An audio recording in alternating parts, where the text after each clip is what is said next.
Welcome to the fourth version of the special symposium series of Inter-Islamic Network on Oceanography, which is on marine science.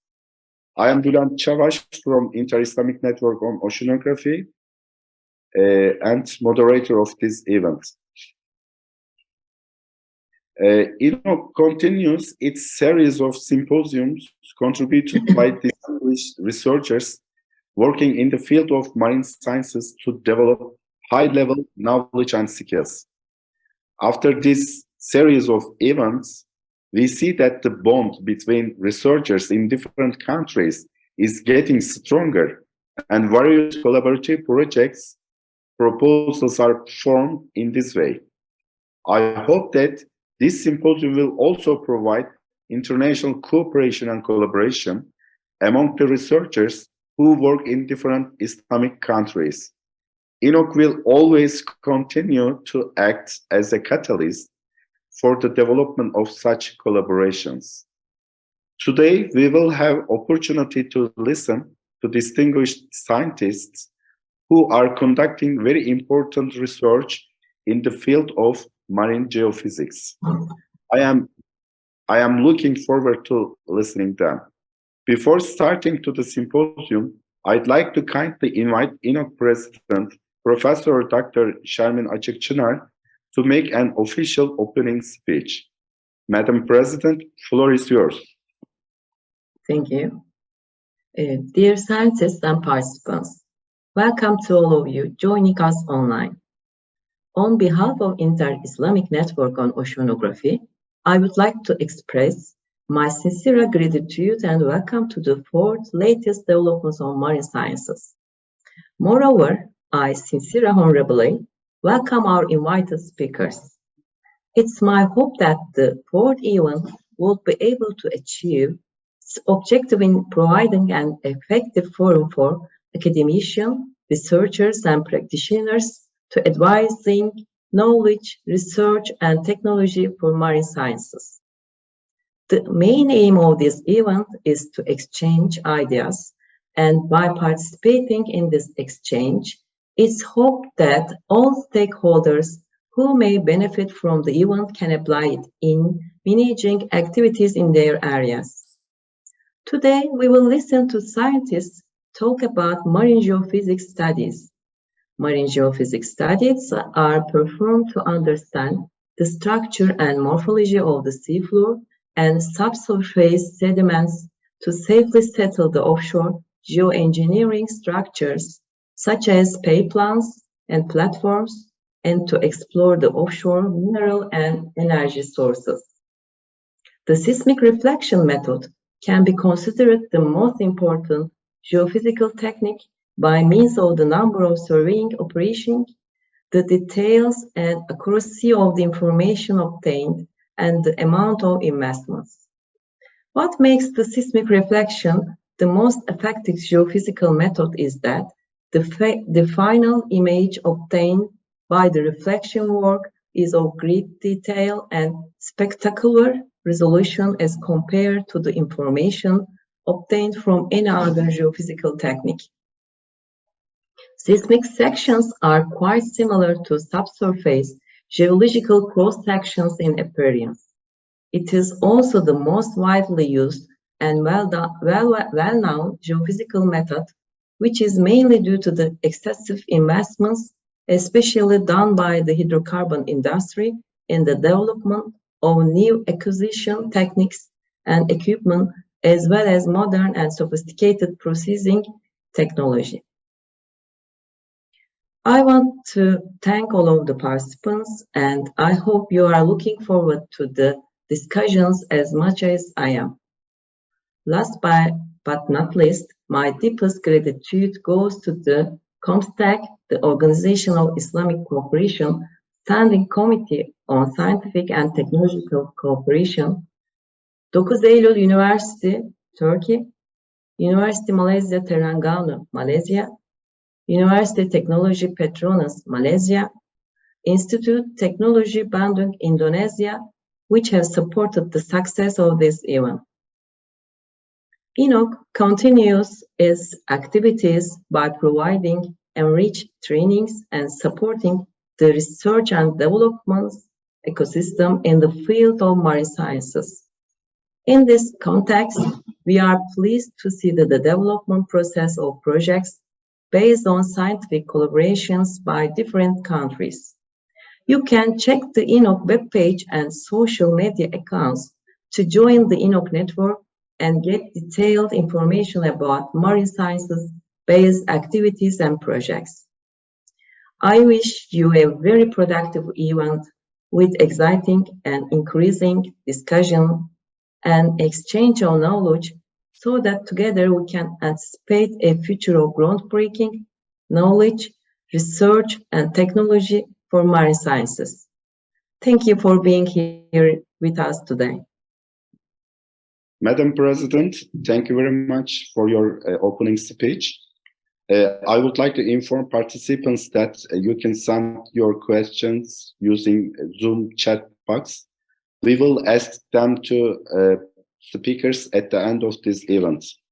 Now we can start the symposium. The first speaker, I would like to invite the first speaker. The first speaker is Professor Dr. Darman Dondurur. He is from Dokuz Eylül University, Institute of Marine Sciences and Technology from Turkey. Before listening to him, I would like to give you some information about his background, academic background. Dr. Darman Dondurur graduated from Karadeniz Technical University, Department of Geophysics in 1994, and he was appointed as a research assistant in the same year. He completed his master thesis in the same department in 1998. He was appointed as a research assistant to Dokuz Eylül University, Department of Geophysics in 1998. And he completed his PhD in this department in 2005. At the same year, he was appointed as a lecturer at Dokuz Eylül University, Institute of Marine Sciences and Technology. Then he became associate professor in 2007 and full-time research professor in 2013 at this institute. He is currently working on marine geophysics, data acquisition and processing, gas hydrides, continental slope stability, and shallow gas accumulations in marine sediments. He coordinated several industry-supported as well as scientific research projects with the Kocaeli research vessels. Dr. Dondurur, floor is yours. Thank you, Bülent Hocam. I'm trying to share my presentation with you now.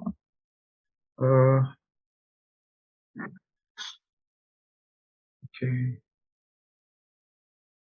Do you see the presentation now in the presentation mode and everybody hears me? Yes. Right? Yes. It is correctly working and you can start. Okay, thank you.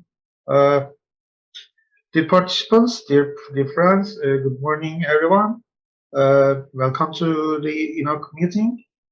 First of all, I would like to thank Professor Şahin Açıkçınar and Professor Bülent Çabaş for their kind invitation for this talk. By the way, I'm trying to set my clock. Yeah. The name of my presentation is Active Faults of the İzmir Gulf using high-resolution marine seismic data. The İzmir Gulf has indeed a complex structural geological setting with both normal and strike slip faults. I'm going to try to illustrate the active faults in the area using different high-resolution seismic sections in the offshore area. But before speaking about the İzmir Gulf, I would like to show you our working areas around Turkey. These are the profiles that we have collected seismic lines since 2005 as Marine Geophysics Lab of our institute. I was the technical coordinator of all of these surveys, by the way. I want to show you our infrastructure quickly as well. You see the different acoustic systems we actively use for different purposes.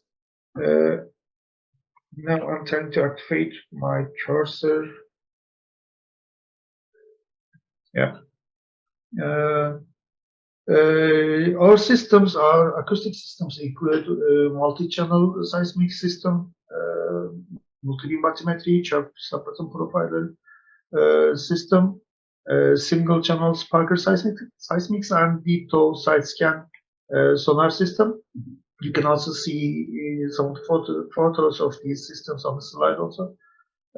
We collect multi-channel seismic, chirp subpattern profiler, and multi-beam bathymetric data sets at the same time during all of our surveys.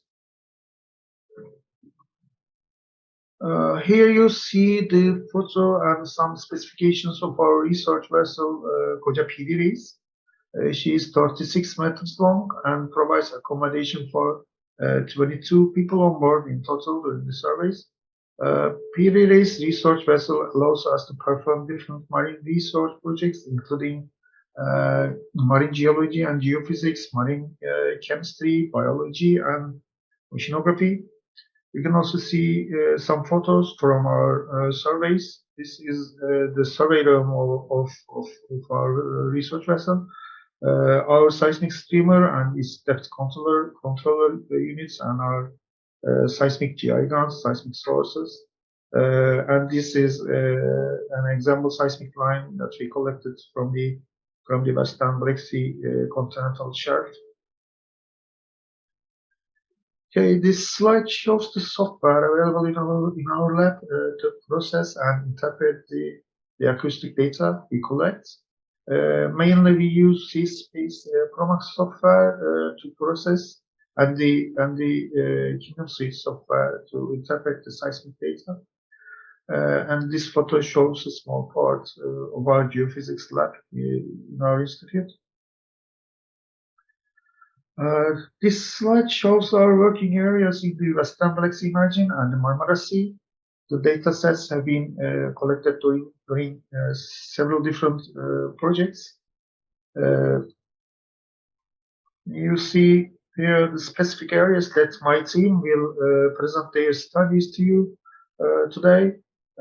Aslıhan and Özkan will speak about their studies from the Western Black Sea margin, and Orhan will give you a talk about our works in the Marmara Sea.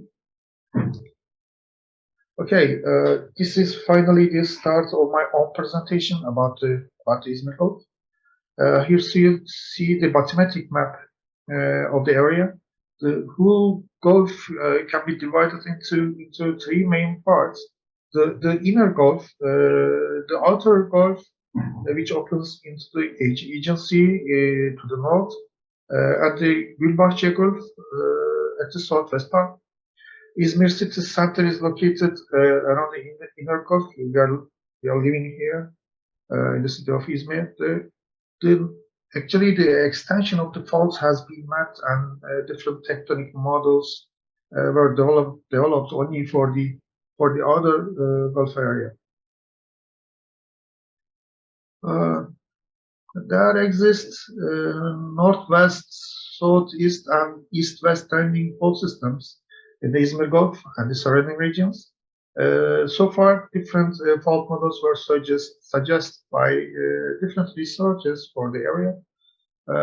Here you see some of these models in the slide. The offshore locations of these faults are actually well known, but their offshore extensions have generally been predicted.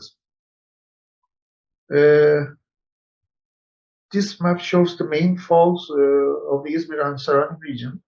Along the onshore part, the most evident active faults are the Gülbahçe fault, La fault, Seferihisar and Tuzla faults, and Karşıyaka fault systems, as well as İzmir fault.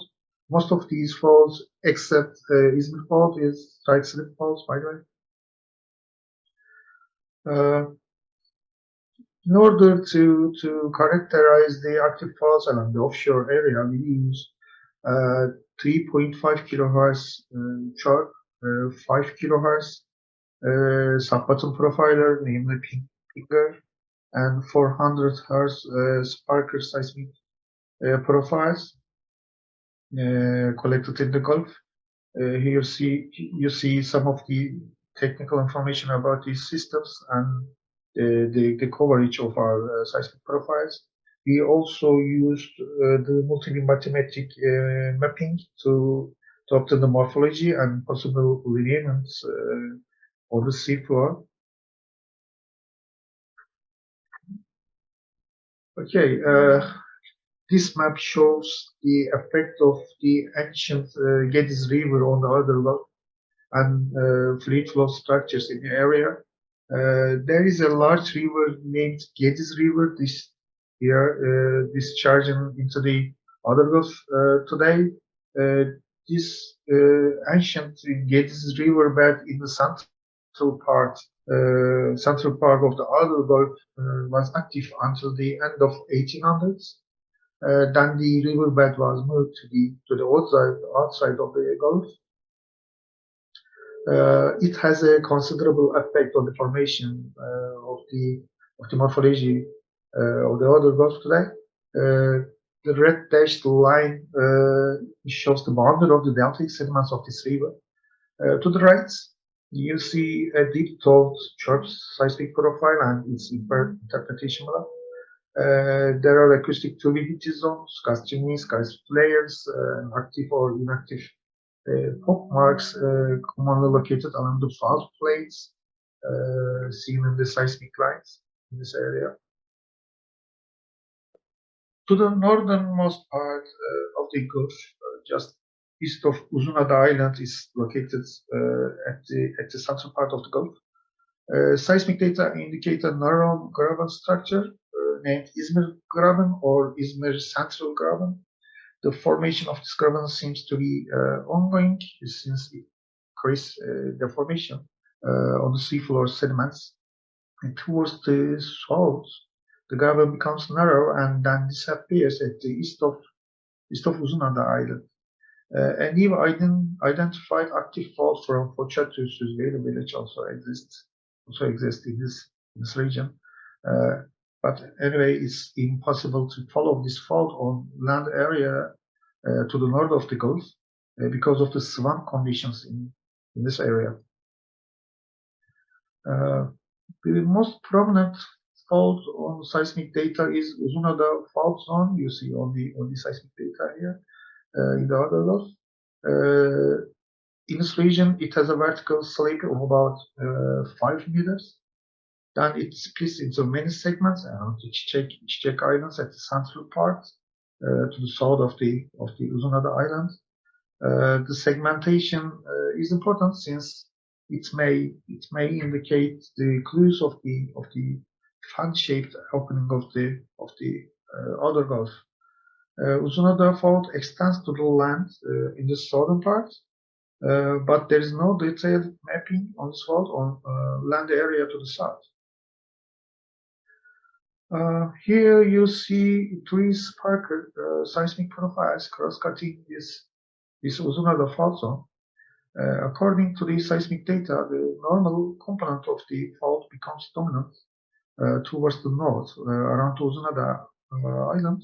In this part, the throw rate of the fault increases towards the deep, as you see at the top left seismic section. However, to the south, it exhibits strike slip characteristics, such as a possible transpiration structure, as in the seismic data at the lower left on the slide. In addition, it's not easy to correlate the reflective surfaces at both sides of the faults around the Çiçek Islands. For instance, the unconformity surface showing the base of the deltaic sediments in B and C cannot be picked at the left side of the fault. So these type of observations may indicate a significant strike slip component of this fault, especially in the southern part of the other Gulf.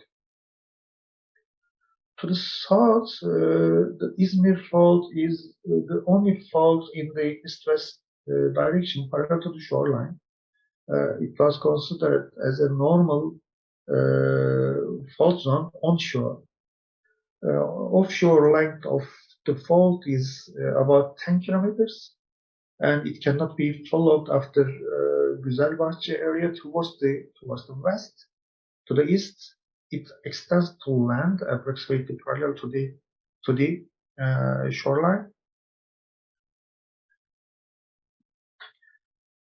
Well, this is the main fault map of the outer Gulf. It shows the Uzunada Fault, İzmir Fault, İzmir Central Graben, as well as Foça-Süzbeyli Fault. The lineaments of Uzunada and İzmir faults are quite distinct on multi-beam bathymetry map at the top. The direction of İzmir Fault is in east to west, in contrast to the all other fault systems in the area. We think that the Uzunada Fault zone indicates the opening mechanism of the geological opening mechanism of the other Gulf. Okay, this is the three chart seismic profiles from Gülbahçe Gulf. You see the map, location of the profiles, etc. In this part, the faults show a quite complicated structure. It contains significant strike slip faults, faults with normal components, and possible transpiration structures. These different structural formations are actually observed within a relatively small zone of interest. This situation makes the mapping of these faults almost impossible, especially for the northern part of this Gulf. To the south, the structure becomes more simple, as the one in seismic line in C at the bottom. The faults of the Gülbahçe Gulf on land area is actually well known. However, the faults within the offshore is generally indicated as a single fault on the fault maps. Here we only map the fault traces using their surface expressions and lineaments on the multi-beam bathymetric map at the right side. We have recently collected approximately 400 kilometers of single-channel sparkle seismic data in the scope. You see the seismic line map at the right top, and 3 example seismic profiles from this survey. The data has not been processed and analyzed yet. When completed, I hope we can map the faults and complicated structure of the Gülbahçe Gulf using this new and vintage seismic data. And this is the seismic lines from the inner Gulf. You see some example sparkle seismic profiles. The seismic data from the southern margin indicates normal faults with clues of a half graben structure. At the northern part, the seismic data show shallow gas accumulations, as you see in A. In the central basin, there are several faults, typically affecting the regional base of the Holocene segments. There are also no lineaments on the multi-beam bathymetric data attributable to a fault trace in this part at the seafloor. Okay, in summary, we can conclude that the western margin and the southern part of the Gulf were formed under the influence of Uzunada and İzmir faults. In the southern offshore, there is only one east-west directional normal fault, which is the offshore segment of the İzmir fault zone. The local seismicity map at the top left shows that the majority of the earthquake magnitudes here are generally less than 4, and the zone along the outer Gulf show a significant fault activity. This one is the hypothetical model for the area. The fault segments were chronologically succeeded from the east to the west. So this pattern indicates a westward extension of the İzmir Gulf. with an anti-clockwise rotation while the Karaburun Peninsula is rotating in the clockwise direction. This pattern explains why Gulbahçe fault zone is a right lateral strike slip fault. According to the GPS velocities, a fan-shaped extension within the Gulf is more rapid than the surrounding area.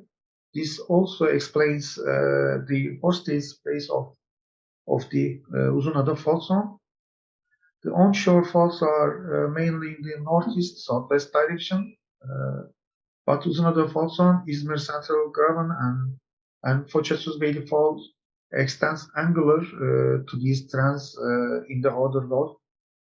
This may also indicate the active V-shaped opening of the İzmir Gulf. Okay, these are the references I mentioned in my presentation. You can also see our 3 papers related to the tectonics and other sedimentary structures of the İzmir Gulf, if you need further information. I think that's all. I'd like to thank you all for your listening.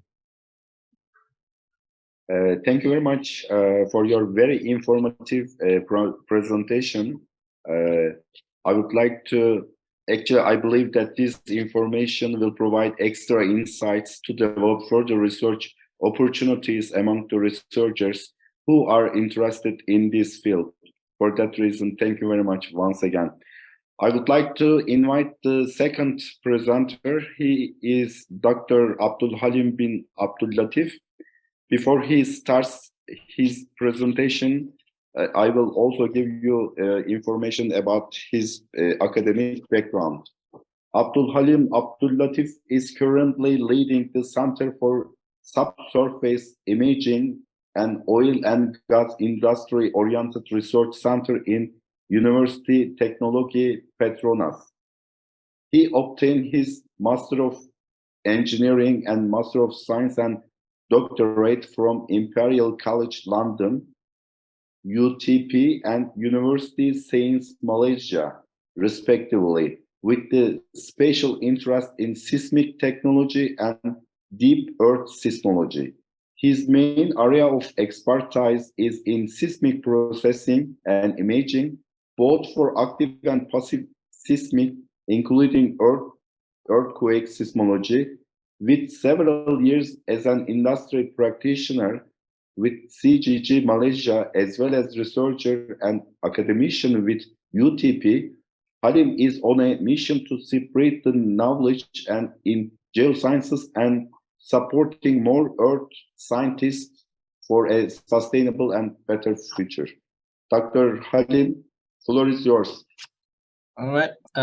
First of all, I would like to thank to Prof. Bulan Cavers for the nice introductions. I would like to thank also for the INOC for inviting me to give a short presentation on the seismic hazard analysis. Yeah, I believe this also highly related to the topic that we just discussing today. Okay, on the marine science and ocean conservation. My presentation today is on the probabilistic seismic hazard analysis, or in short form we call it PSHA, based on the local and regional seismic activity. My study area focusing on the Peninsular Malaysia, with the emphasis given towards the seismic activity that have been recorded from the neighboring countries, for example, Thailand and also the Indonesia. Yeah. Right. So this is basically the brief outline of my presentations. I will start with the basic idea of the seismic hazard, and then we go into deep a bit in terms of what is the seismic hazard analysis is all about. The work that we've been conducted so far, and the output that we produce in terms of the seismic hazard analysis, the map, the findings that we obtain, the recent findings that we obtain for the seismic analysis from the Peninsular Malaysia, and what does this tell us in terms of, for example, impacting towards the livelihood of the people within the Peninsular Malaysia area. Okay, so a bit brief about the Peninsula Malaysia. It's located in the Southeast Asia, whereby originally we don't experiencing many major earthquake activities. Okay, in fact, we are very less impactful towards the natural disaster. Okay, however, our surrounding countries, particularly Indonesia in Sumatra area, Sumatra region, we have a very high seismic activities. A lot very frequent earthquakes, particularly from the subduction zone and also the strike-slip faults within the Sumatra region. Okay, and this impacts the wave that the earthquake generated impact towards our Peninsular Malaysia. So in previous years, there are lack of studies or understanding towards what does this seismic wave activities have been impacted towards our seismic hazard, particularly in developing the new buildings, okay, which sense a lot of earthquake activities. It definitely will impact the integrity of the building structure. Okay, recently Malaysian government adopted a year code standard 8 for the purpose of the building as a standard. Okay, but we would like to see further. Does this particular method has been taken into account? First of all, the earthquake that been recorded from the Sumatra area, and secondly, does take into account as well the internal earthquake, the earthquake that been produced, that been recorded from inside the Peninsular Malaysia itself. Okay, this is something that we need to look into. If you can see from the map as well, we also recorded a number of the earthquakes as well from the South China Sea, from the state of Malacca. So this is something that we need to further investigate in terms of the analysis of the seismic hazard. Yeah. So from our investigation, from our records, we do have a number of our engagement with our local government agency.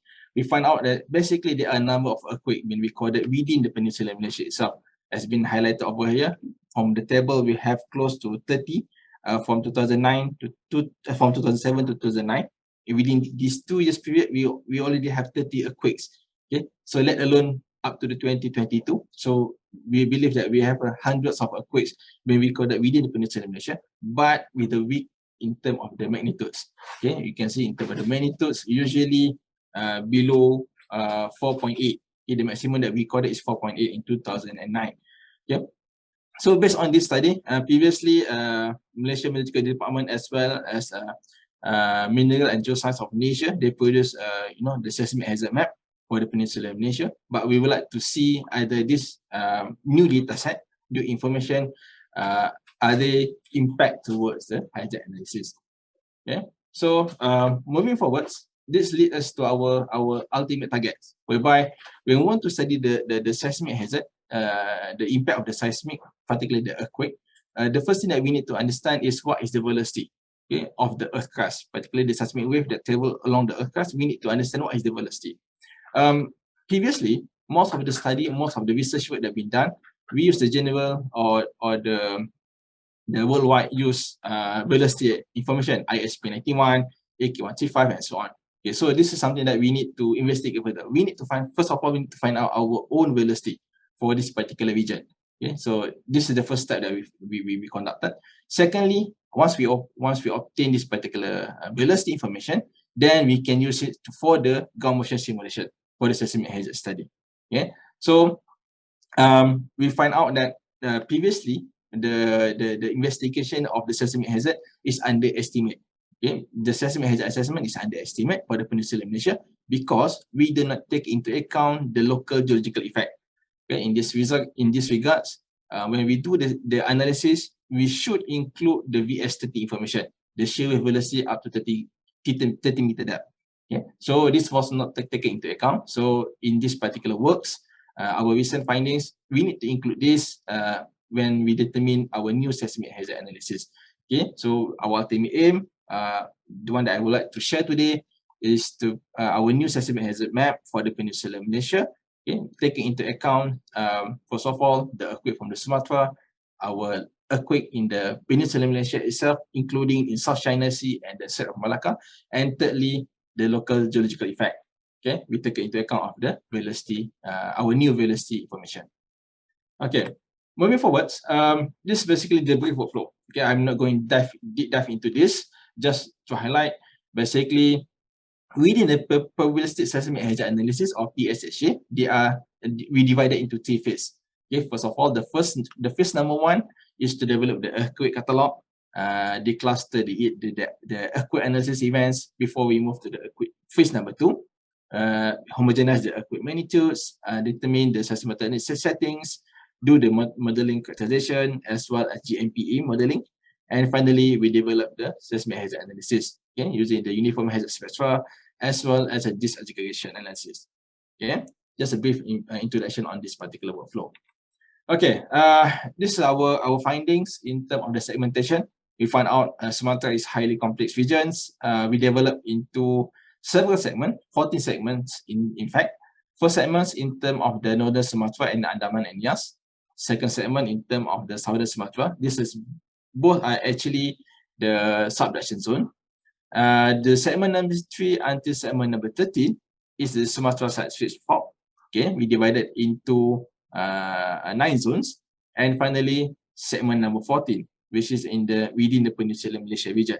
Okay, whereby we identify local fault line, which is Bukit Tinggi and Kuala Lumpur fault line, that we use as a basis to identify the seismic hazard analysis within the Peninsular Malaysia.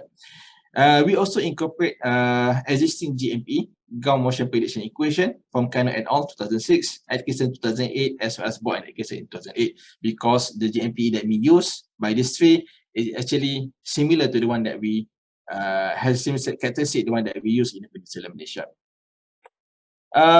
Moving forwards, in terms of the each of the segmentation parameters, okay, this is basically a brief table to highlight the parameters that we use in order for us to develop this seismic hazard analysis. Each of segmentation, apologize for this, is number 14 supposedly. Okay, from source segmentation number 1 up until segmentation number 14, we develop the minimum magnitude, okay, the estimation of the V value, okay, the lambda 0, the covariance of the V value, the maximum magnitude value, as well as the covariance of the magnitude value, okay, and this is the total number of the magnitudes. Okay, so each of the segmentation, we have their own values respectively based on the analysis that been conducted using archive software, okay, as well as the software that used based on the Linux system.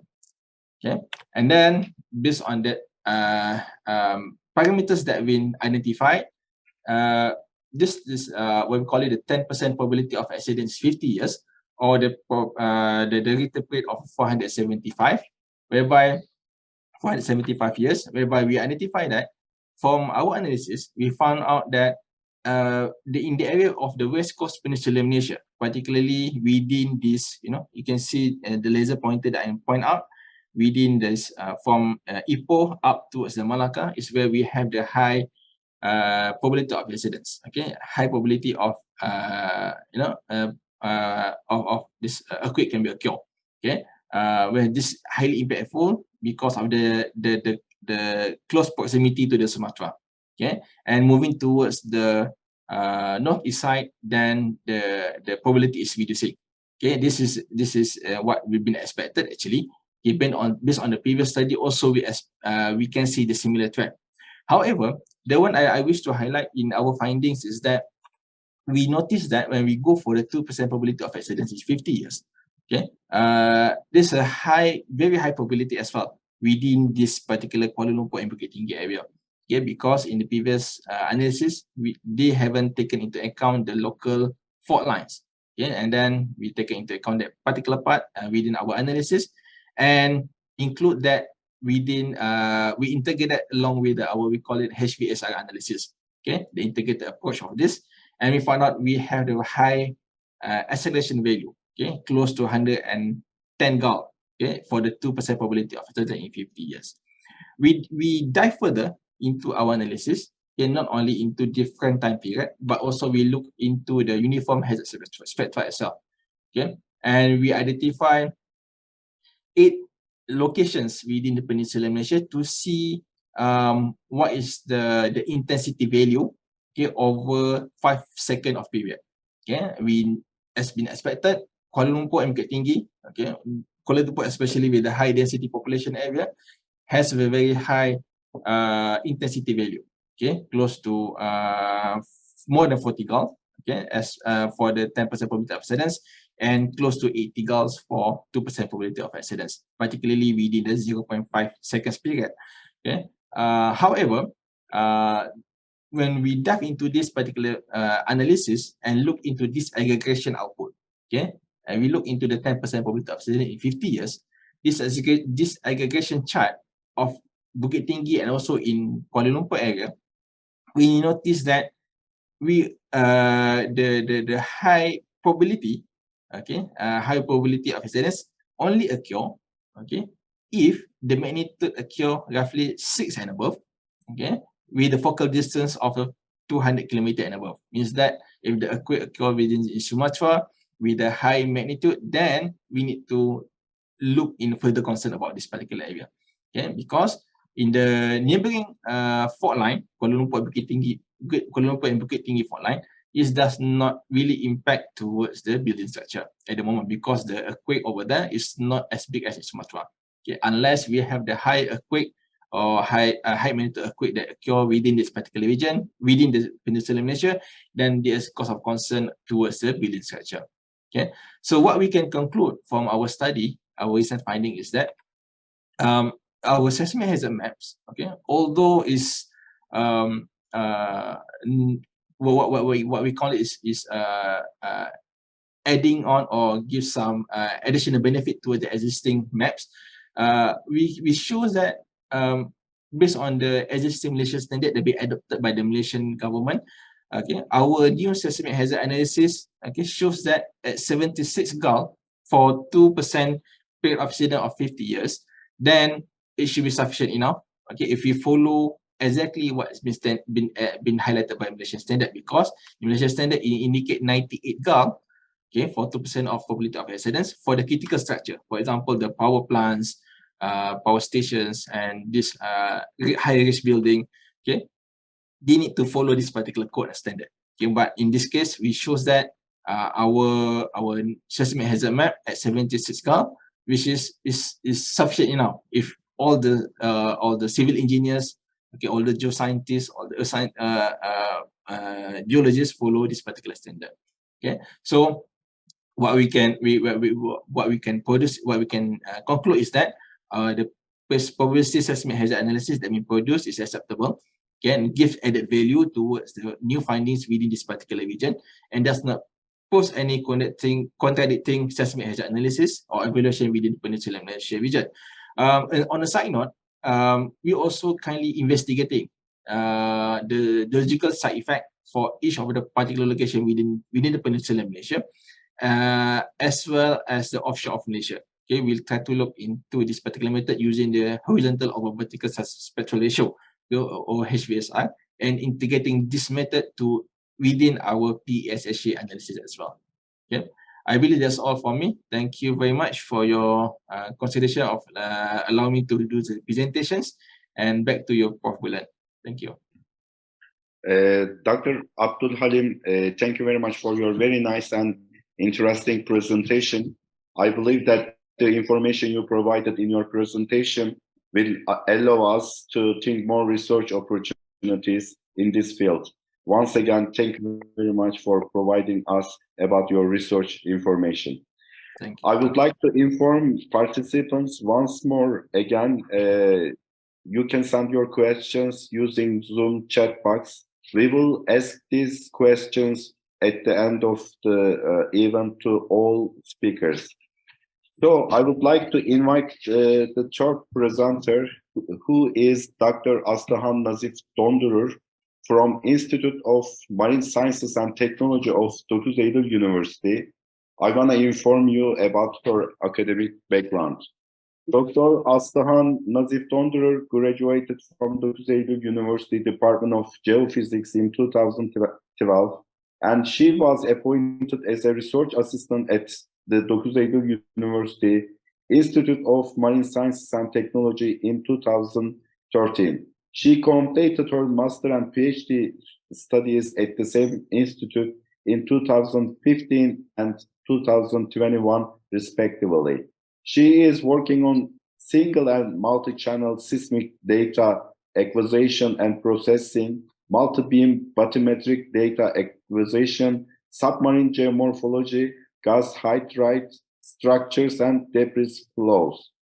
She participated several research and investigation projects along with the private oil companies and research institutions. Dr. Aslıhan Nazif Dondurer, floor is yours. We are waiting for your presentation. Thank you. Thank you, Bülent Hocam. I'm starting with your permission.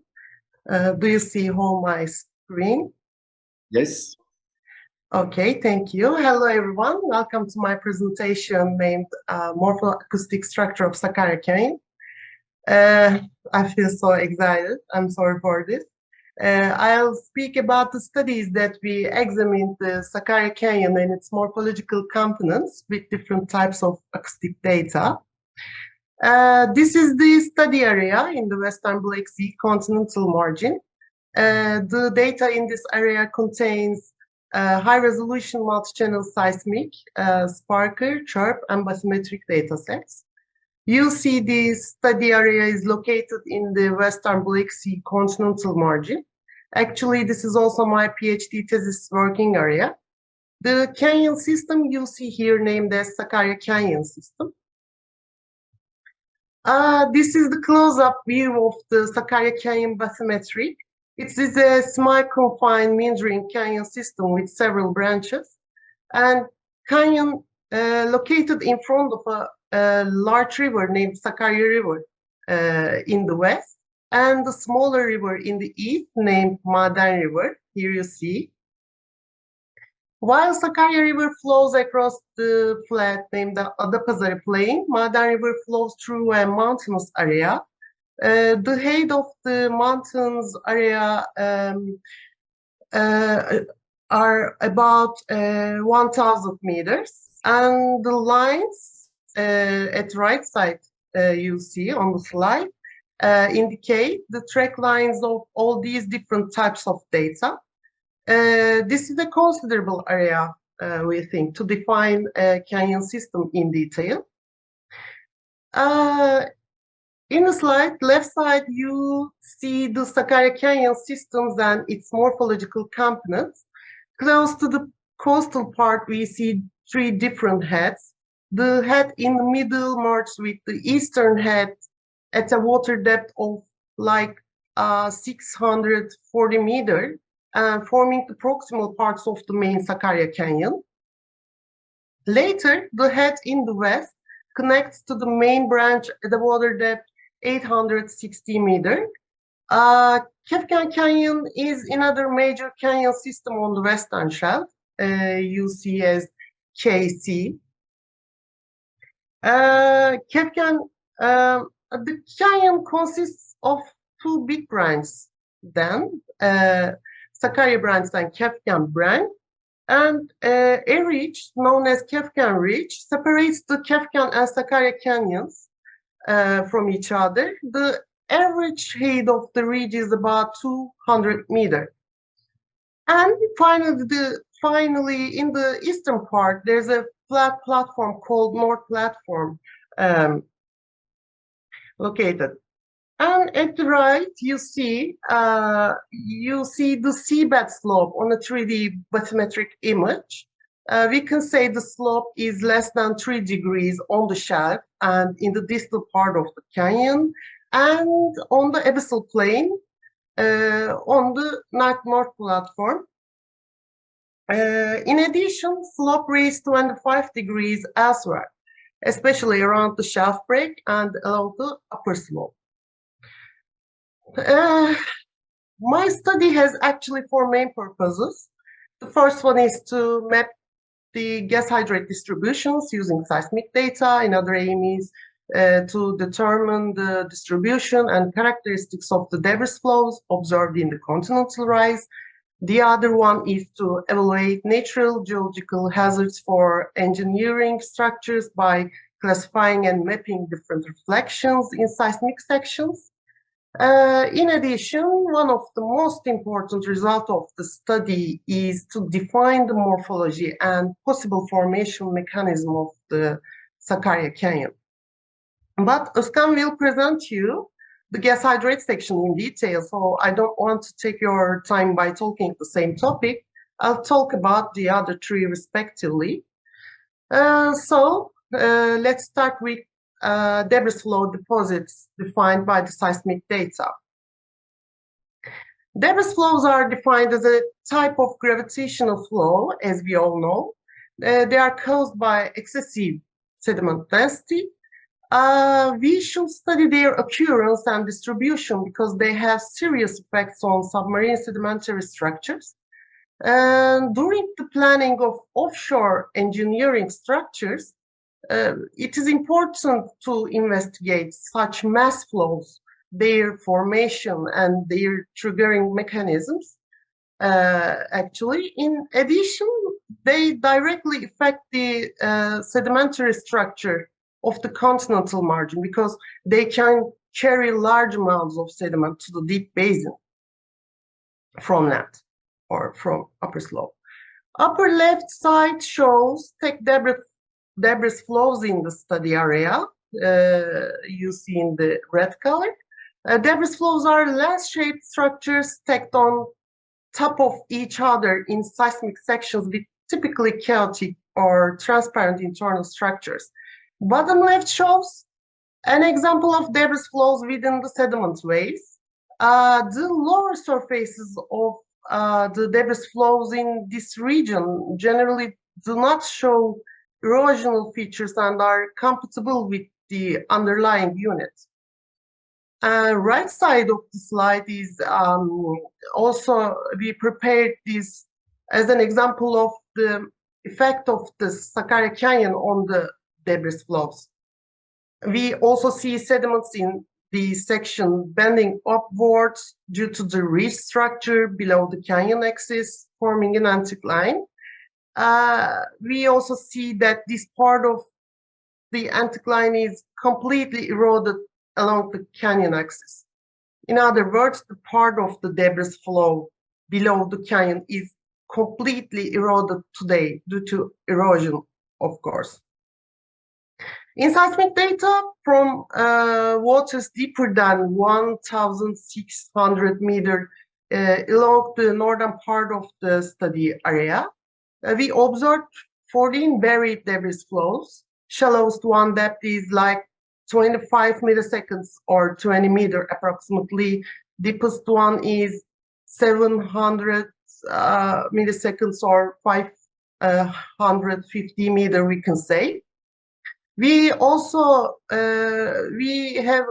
grouped the flows in the western, middle, and eastern parts of the area in different color modes.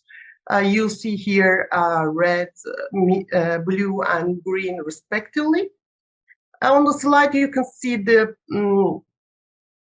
positions of these debris flows on the multi-beam bathymetric map at the gray color. And at the right side, the 3D views of their upper surfaces from different point of views relative to each other.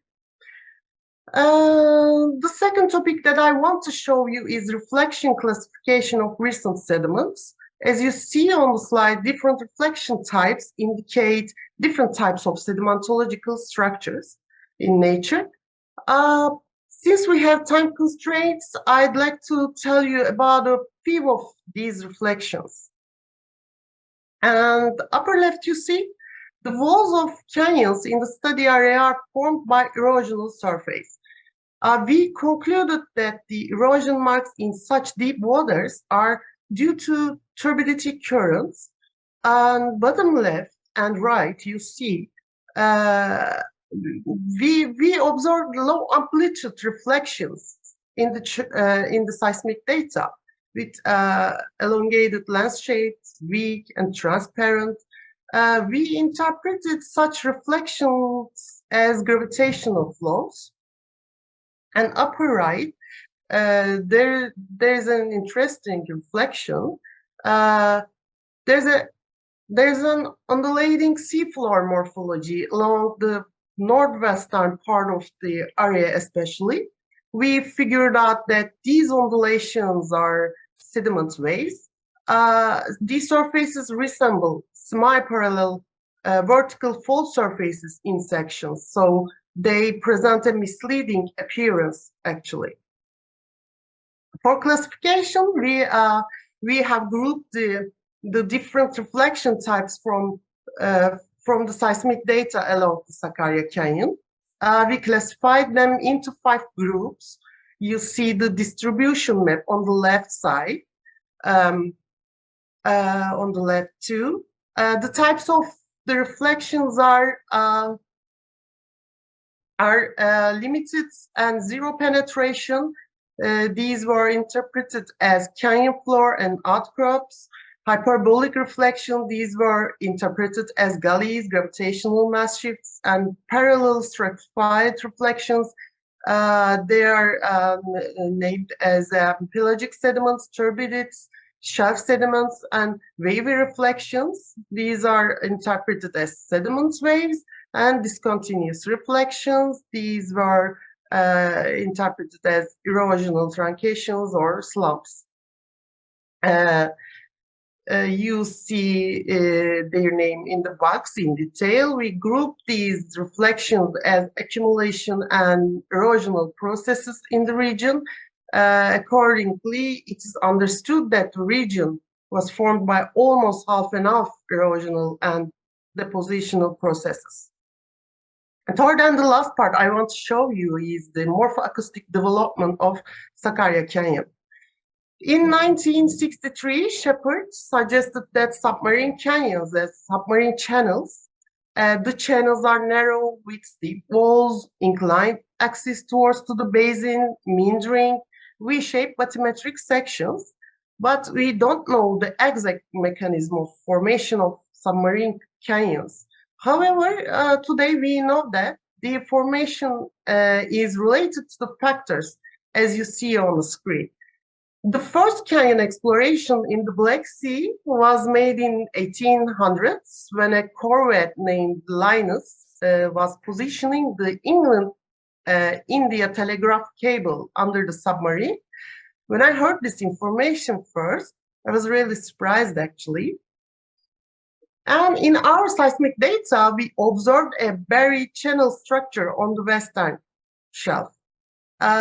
It's quite narrow in the southern part, then bends to the northwestern direction and gets widened.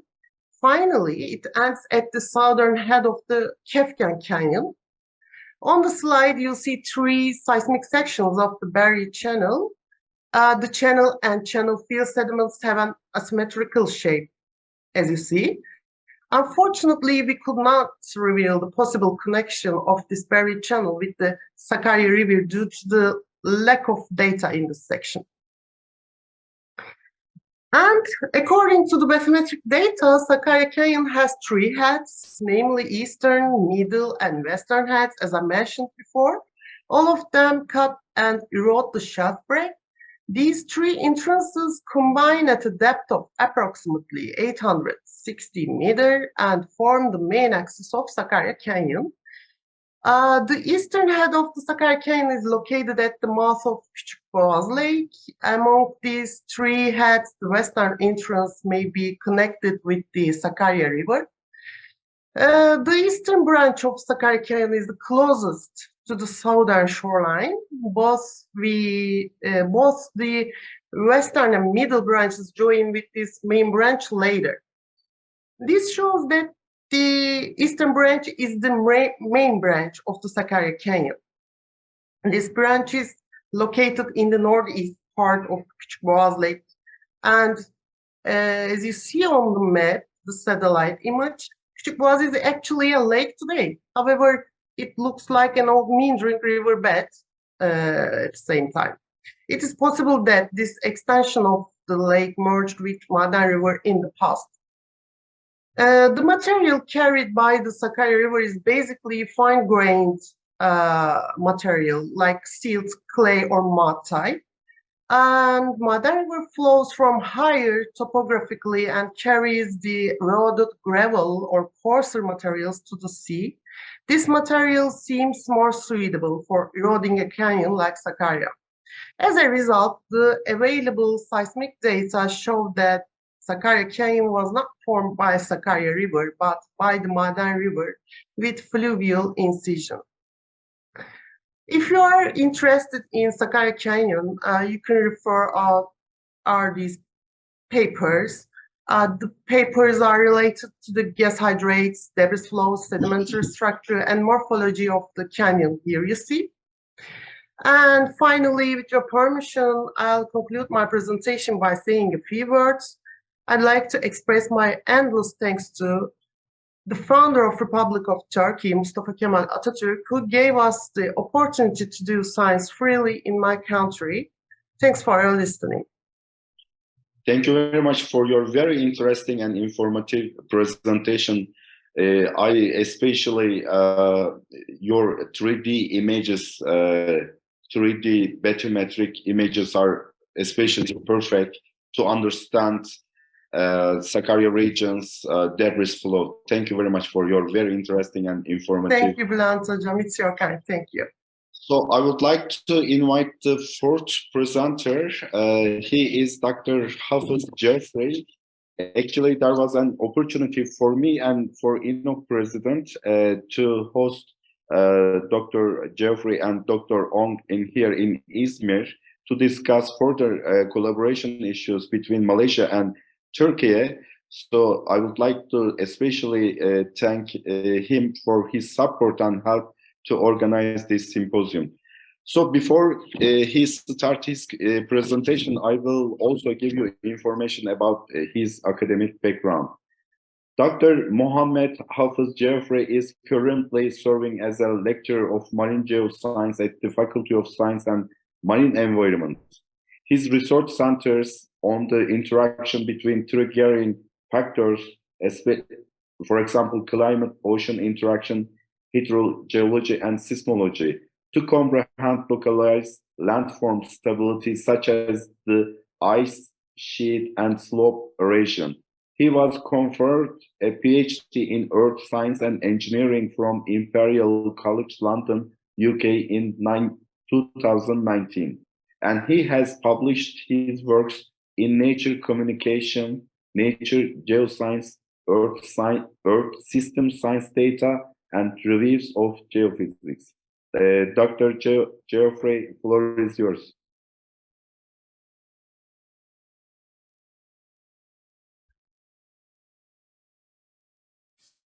Okay, can you see my slide?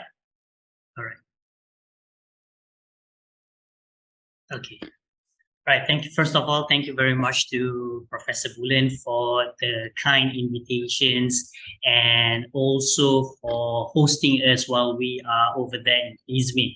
So basically, my name is Mohammed Hafız bin Jufri, and today I'll be sharing my knowledge with everyone on the general assessment of the interpret seismic activities in Malaysia.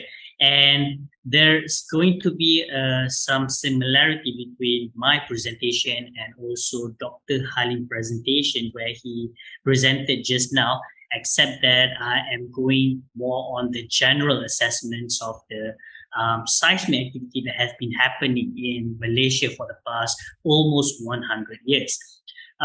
So basically, the intraplate earthquake are actually less numerous than those along active plate boundaries, as only around 10% of all worldwide earthquakes occur in the interiors of the lithospheric plates. But basically, interplate earthquake must also be considered for seismic hazard assessments, mainly if they happen in a populated area equipped with critical facilities and other man-made structure.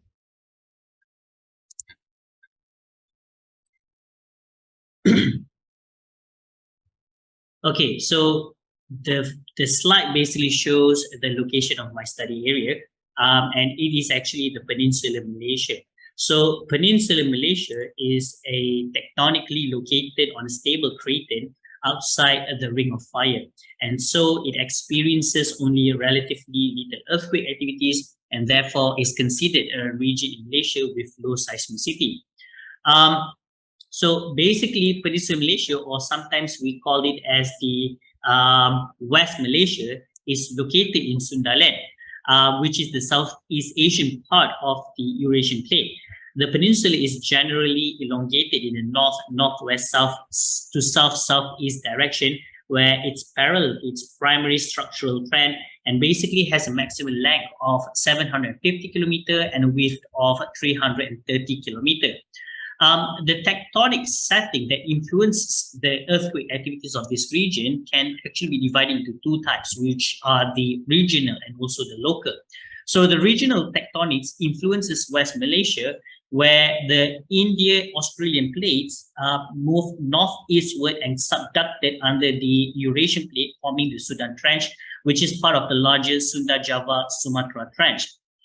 So the Sumatra subduction zone, which is about 500 to 600 kilometers to the peninsula nearest coastline, has an average velocity of about 7 centimeters per year. And this subduction zone is one of the most active plate margins globally. Its complex geomechanical setting has yielded the occurrence of the Sumatra fault zone, which is roughly around 250 to 300 kilometers to the nearest coastline of the peninsula and is an active textural strike-slip fault zone. In terms of the geological setting itself, West Malaysia can actually be divided into three relatively north-south oriented major belts. So the first one is the Western Belt, and then we have the Central Belt and also the Eastern Belt. And each of these belts possesses distinctive geological characteristics, where two main boundaries distinctly separate each belt, which are the Bentong Raut Suture Zone and the Lebih Fault Zone. And West Malaysia is composed of a great variety of rock types reflecting various environments in space and time. So apart from the regional tectonics, West Malaysia is also affected by local tectonics, which are significant faults and fault zones. So there are several fault lines in West Malaysia that have been delineated commonly in northwest southeast trend and previously stated inactive, but a sequence of large earthquake near Sumatra, which started with the December 26, 2004, with a magnitude of 9.2 earthquake, have altered the tectonic setting in the Southeast Asian region, including West Malaysia, reactivating major fault lines in the area. So at the moment, there are basically 8 significant, potentially active strike-slip faults that have been recognized in West Malaysia, which are the Bok-Bak Fault Zone, where it is located in the state of Kedah and Perak. Next, we have the Kelau Tarak Fault Zone in Pahang, the Lebih Fault Zone in Kelantan, Terengganu and Pahang, Bukit Tinggi Fault Zone in Selangor, Pahang, Kuala Lumpur Fault Zone in Kuala Lumpur, Selangor Negeri Sembilan, Mersing Fault Zone in Johor, Ma'okil Fault Zone in Johor as well.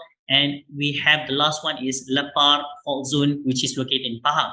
And the study revealed that this fault zone show prominent lineament, but do not show any surface rupture caused by a recent earthquake.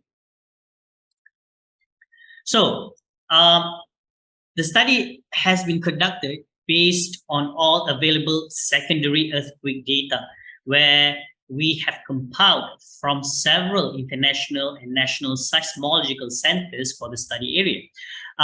No further data available because of the nature of the seismicity of the Peninsula Malaysia. So the earthquake catalog created for this study comprises data from the following 3 databases, which are the first one is the International Seismological Center, ISC, where the local earthquake recorded from June 16, 1927 to February 26, 2020. The next one, we have the Malaysian Meteorological Department, MMD, where they have been collecting the data from the November 30, 2007 to February 23, 2016. And the final one is from the European Mediterranean Seismological Center, EMSC, where the data is available as of February 17, 2019.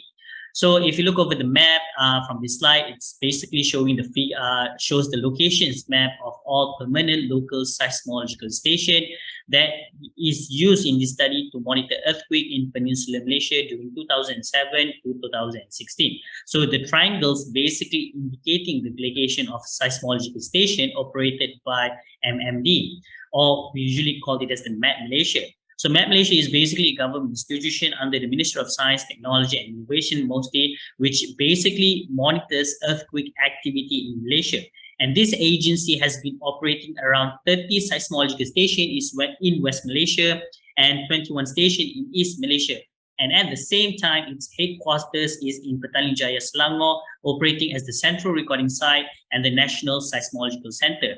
So basically, there are different sensor types which were installed at each seismological station. 3 components: weak motion seismometer, or basically the strong motion accelerometers.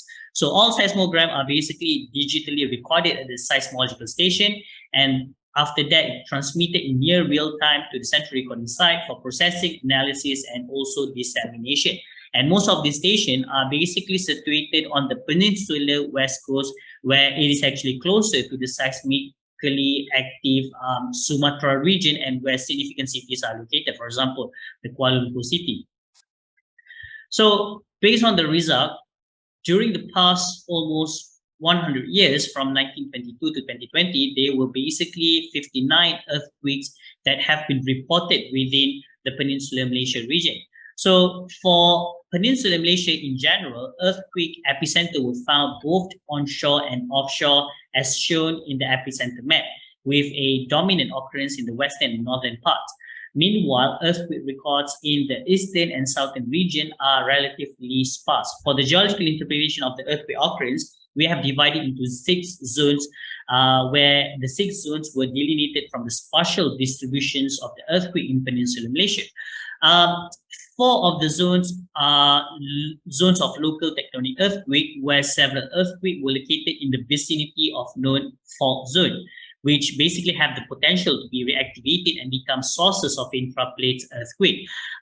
Meanwhile, 2 other zones enclosed reservoir-induced earthquake, where epicenters were located below 2 larger man-made reservoirs in the region. For example, the Kenge Dam in Terengganu and also the Temenggo Dam in Perak.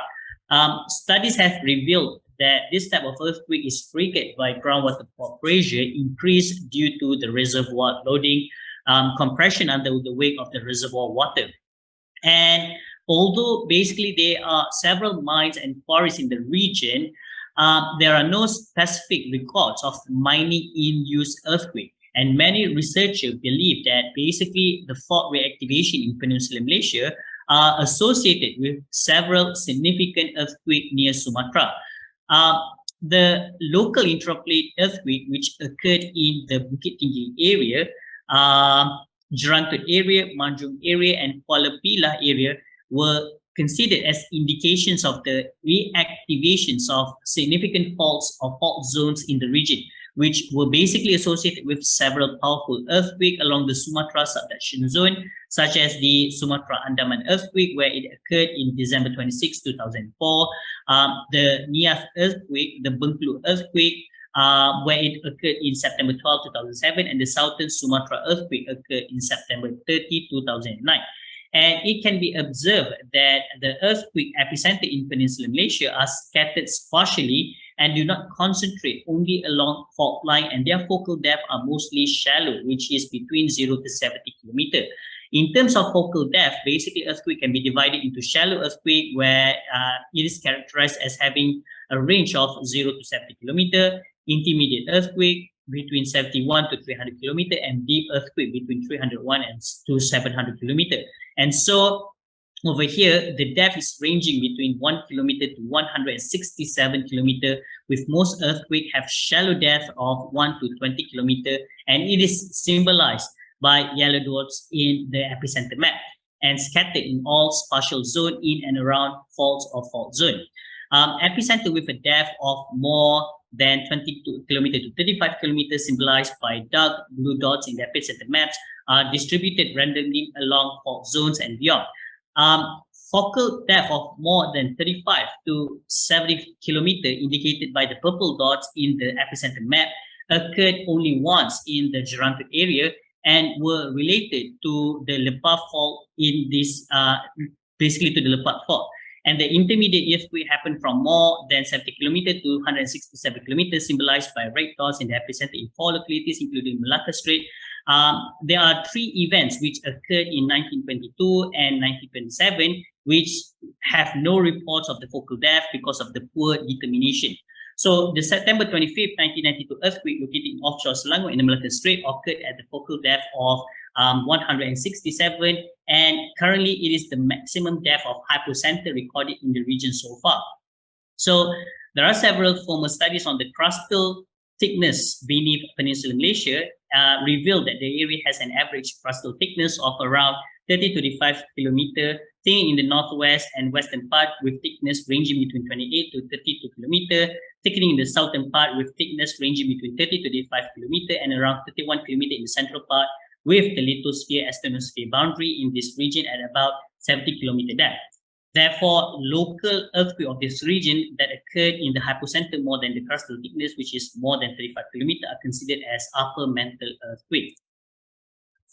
So basically, among the seismogenic faults or fault zone, the Bukit Tinggi and Kuala Lumpur fault zone have received much attention lately because of several local earthquakes between and around the 2 fault zones. And these 2 major fault zones are considered the most active fault zone in Peninsular Malaysia, where basically there are about 22 local earthquakes occurred so far in the Bukit Tinggi area, where 9 earthquakes were recorded in 2007, 8 events in 2008, and around 5 events in 2009. The epicenters are aligned on in between and around the Bukit Tinggi Kuala Lumpur fault zone. The local magnitude value ranged from 1 to 3.6. Meanwhile, the focal depth ranged from 1 to 32 kilometers. So most of the earthquakes occur along in between the fault element which correspond to those fault zones. So as a conclusion, it can actually be concluded that although Peninsular Malaysia is situated in the interior of the plate and is considered a region in Malaysia with low seismicity, this area is still facing earthquake risk not only from regional tectonics but also from local tectonics. And several pre-existing assumed dormant faults and fault zone had been reactivated for the local tectonic setting, causing local tectonic earthquake. And in addition, reservoir-induced earthquakes have also occurred in several regional reservoirs. And there are at least 59 earthquake events have been recorded in Peninsular Malaysia from 1922 to 2020. Observations on earthquake occurrence in the region during the study period have shown that earthquakes are dominant in the western and northern part of the region and basically are relatively sparse in the eastern and southern area. Epicenter are basically scattered on shore, the Peninsular Malaysia, and adjacent offshore areas in the Malacca Strait. Most of the recorded earthquakes were located on and near surface traces of faults and fault zone or lineament as assumed faults. The deepest earthquake with 167 kilometer depth located in the Strait of Malacca can be associated with the slab detachment broken off from the Sumatra subduction zone. The intraplate earthquake activities in this region have revealed that Peninsular Malaysia has relatively low seismicity with 59 earthquakes over a span of 98 years and all with magnitudes more or less below 5.4. But basically, locally in certain zones, there is an elevated vulnerability related to earthquake originating from active and reactivated fault or fault zone because of the movement and earthquake along the Sumatra subduction zone. And the reactivations of local or fault zone is considered capable of generating more significant earthquake and contributing to seismic hazard in this region. And therefore, monitoring and documenting earthquake activities and conducting detailed research on local earthquake in this region is essential for many purposes, such as understanding the dynamic geological processes of the region, determining the frequency of earthquake occurrences and earthquake recurrence intervals, estimating earthquake hazard, and subsequently to evaluate earthquake risk. So for those of you who are interested to know or to understand more about the review of the intraplate seismic activities occurrence that have been happening in Peninsular Malaysia, I would like to suggest you to please look into this paper. The paper has just been published in February 2021 and accepted in just last year. So it has been just more than a few months, a year, 1 year and 1 year and a few months only. So this paper has just been published, and if you are interested in this study, you can have a look at it, and we can discuss further later on if you are interested. So on that note, once again, I'd like to thank everyone for listening to my presentations, and if you do have any question, feel free to ask me at the end of this seminar. So I'll pass the session back to Professor Bulin. Thank you very much. Thank you very much for your presentation on intraplate seismic activities in Malaysia. Dr. Jeffrey, you know, pandemic is over, and we would like to see all international participants, speakers in Izmir in person to discuss more about your research facilities. So thank you once again for your very informative presentation. I would like to invite the next speaker. He is Özel from Dokuz Eylül University, Institute of Marine Sciences and Technology. Before he starts his presentation, I would like to give you information about his academic background. Özkan Özel completed his undergraduate education in Süleyman Demirel University, Department of Geophysical Engineering in 2007. His master degree in Dokuz Eylül University, Institute of Marine Sciences and Technology, Department of Marine Geology and Geophysics in 2012. In 2015, he appointed as a research assistant at the same department. He has been involved in several research studies on marine geophysics since 2009, including multi-channel high-resolution seismic and multi-beam data acquisition with the PRIRACE within the Institute. He has been carrying out his PhD study on seismo-acoustic structure of the mid-Black Sea continental slope and working on exploration gas hydrides by seismic methods, submarine fluid flows, as well as submarine morphology. So, Özkan Özel, floor is yours. Thank you, Bülent Hocam. Hello to all participants. First of all, you see my presentation screen right now, and any problem? Yes. Everything is okay? Thank you. First of all, I would like to thank the organizing committee, Bülent Hocam and Şermin Hocam, also give me chance to speak this good seminar. Today, I will give you a presentation named Seismic and Geoacoustic Evidence for Subsurface Fluid Flow and Speech Offshore Akçakoca, Southwestern Black Sea, Turkey. My presentation includes three main topics. These are what is gas hydrate, importance of gas hydrates, and I want to give an example of gas hydrate study, which is gas hydrates offshore Akçakoca region. Let's start with what are the gas hydrates. Gas hydrates are a type of natural formation that contains large amount of methane, known as natural gas, and water in the form of ice. Water molecules surround the methane molecules, and the methane molecules are trapped in the cage, forming gas hydrates. You can check the left side of the presentation, and then you can see the chemical composition of the gas hydrates. In order for gas hydrate to form, it's required high temperature, water, gas, and low temperature. You can see the gas hydrate samples taken from different marine sediments above. The map below shows us the location of test exploration, sampled and inferred gas hydrate occurrences in the oceanic sediments of other continental margins and permafrost region. You can check the below map. As you can see, many countries develop their internal gas hydrate program such as Canada, India, Japan, US, and China, etc.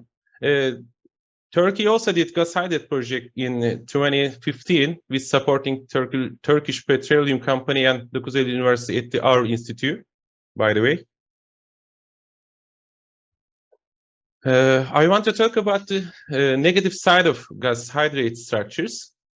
The dissociation produces huge amount of methane in the uppermost sediments and causes excess pore pressure in a weak layer close to the seafloor, along which the sediment failure may be triggered as a result of mass failure can trigger a tsunami. You can see the left top example of them.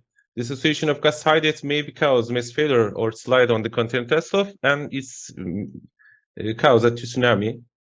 We know that below the gas hydrate layer mostly includes high pressure free gas accumulations. For this reason, drilling operation can be affected badly. They always plan to high resolution seismic survey before than drill because of the blowout risk is too much risk. So this is really important to think about.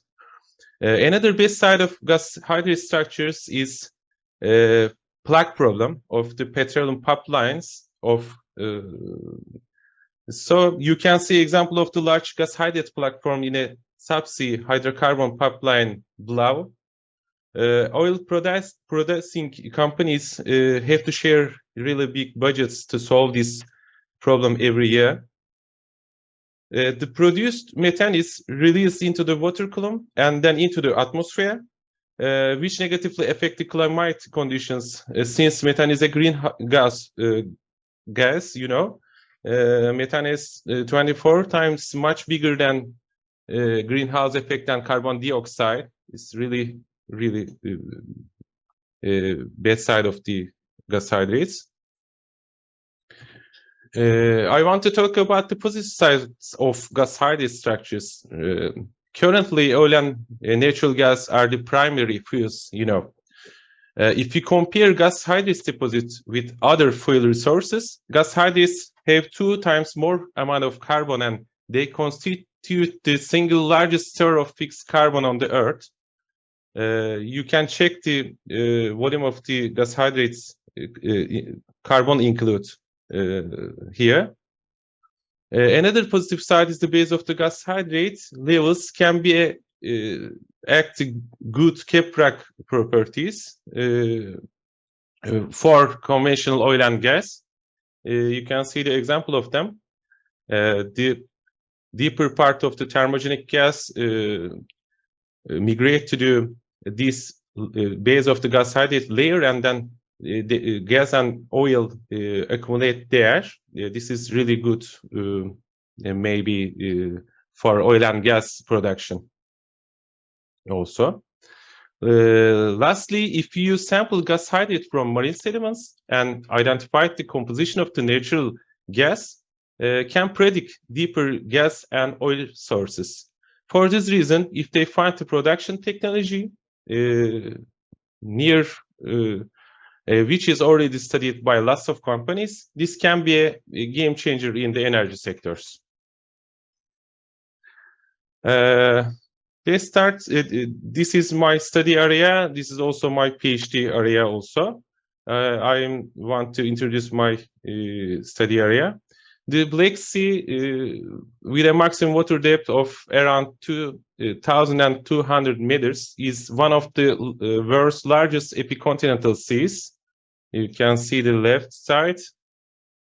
Main tectonic element of the Black Sea and its surrounding on the left side. This is the Black Sea major tectonic maps and my study area. The Black Sea Basin underwent extension that inverted into compression in the early Eocene due to the Eurasian-Arabian plate collision. This transition led to the formation of the series of compressional belts, including the Pontais in the south, Caucasus in the east, Crimea in the north, and the Balkanites in the west. Although today the Black Sea comprises a single bathymetric basin, seismic studies show 2 separate sub-basins, the Eastern Black Sea Basin and Western Black Sea Basin.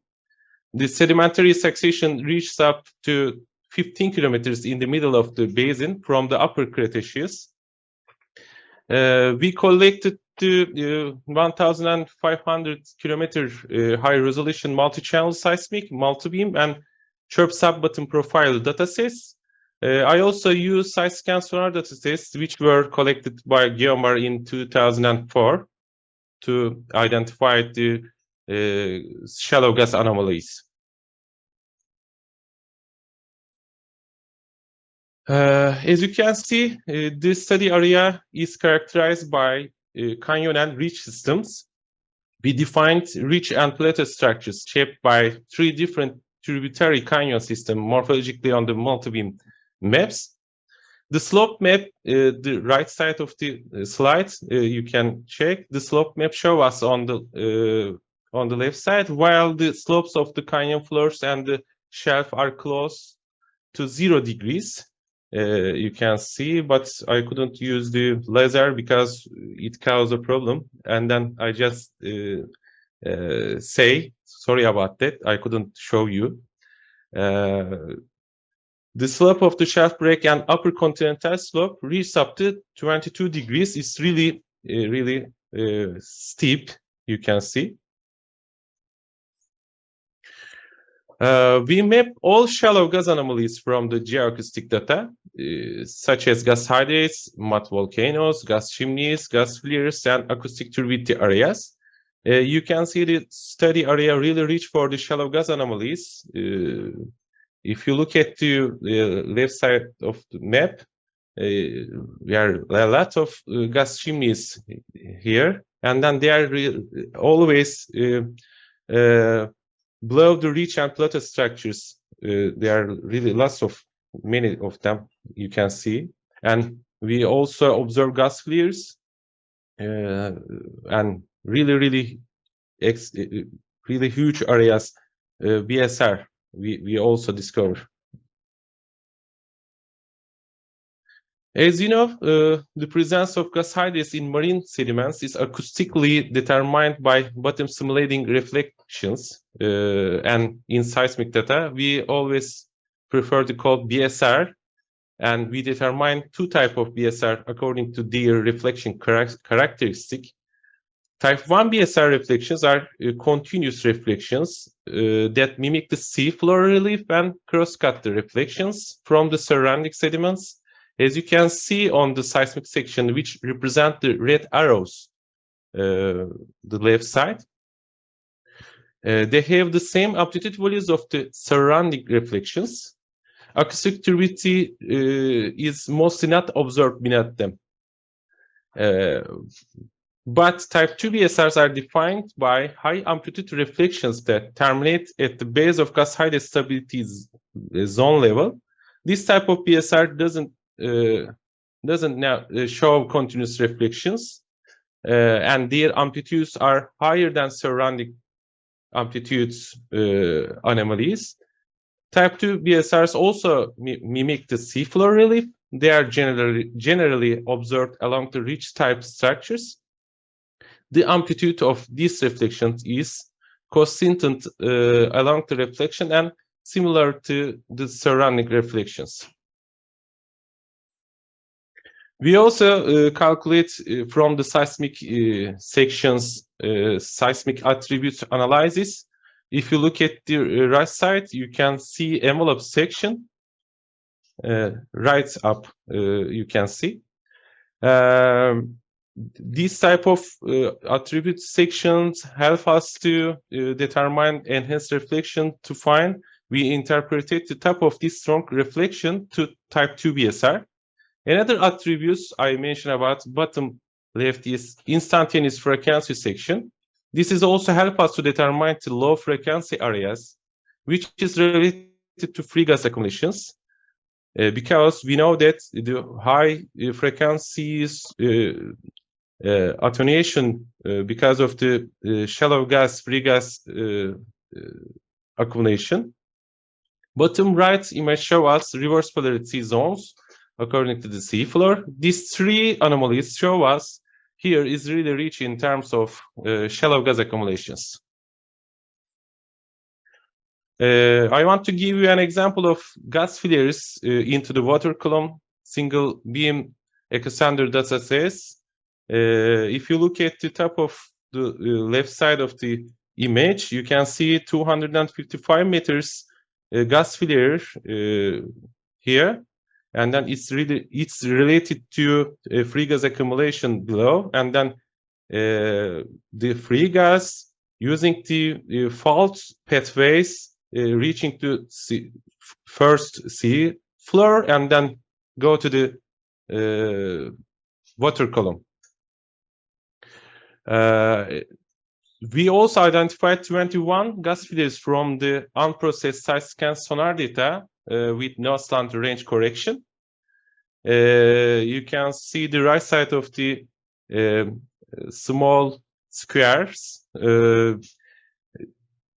They seems like hyperbolic high-back scatter anomalies on the datasets. If you observe any gas flares on the water column, they appear like that. Another example of the shallow gas anomalies on the geoacoustic datasets. Acoustic turbidity anomalies seems like semi-transparent zones. If you look at the bottom multi-channel seismic data, you can see the some transparent zones. These directly interested in the free gas accumulations here, and then you can also see the loss of faults. There are lots of faults here, so the faults help the free gas accumulations to migrate to shallower parts, and then some weakness zones. Sometimes the free gas goes to the water column, and you can check the MV04 mud volcanoes. You can see the gas flares here also, and then if you look at the chirp data B, you can see the feeder channel of the mud volcanoes. There seems like a really narrow transparent zones, and it's this is the feeder channel for the mud volcanoes. You can also see the gas chimneys, blue marked arrows. These are some reach to the seabed, some ones not reach to the seabed. You can see it's really narrow, transparent zones you can identify it.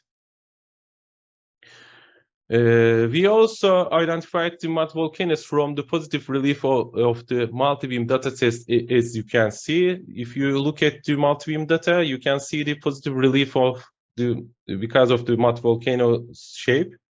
Besides, if you look at the chirp and multi-channel data, you can also see the feeder channels transparent, like a transparent zones, and then you can see also the formation of the seabed morphology.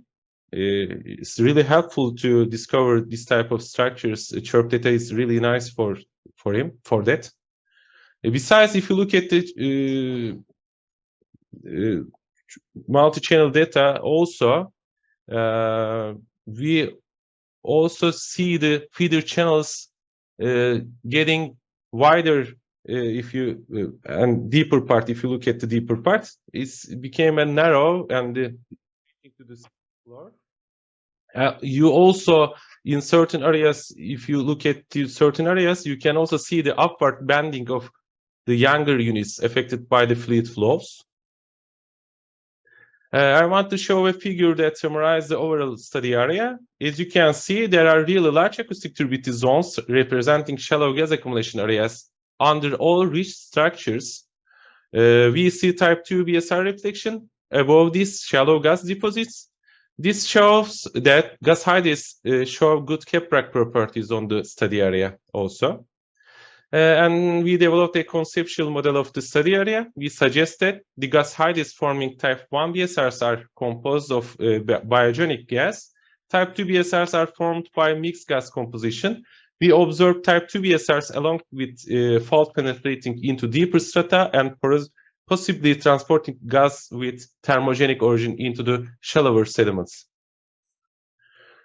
If you want more details on this study, you can look at this manuscript, which was published a month ago on GMR and Letters. I would like to commemorate the founder of our country with mercy on the 84th anniversary on his death. Thank you for listening patiently.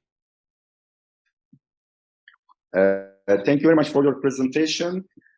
Since we used the time so quickly, I would like to invite the next presenter immediately. The next presenter is Dr. Zulfak Riza from Global Geophysics Research Group. Before his presentation, I will also give you information about his academic background.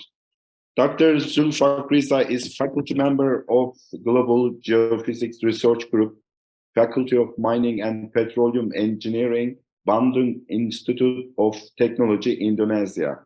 He completed his PhD in 2016 from Seismology Program of Earth Science Department, Bandung Institute of Technology, Indonesia. And his research focused on seismology.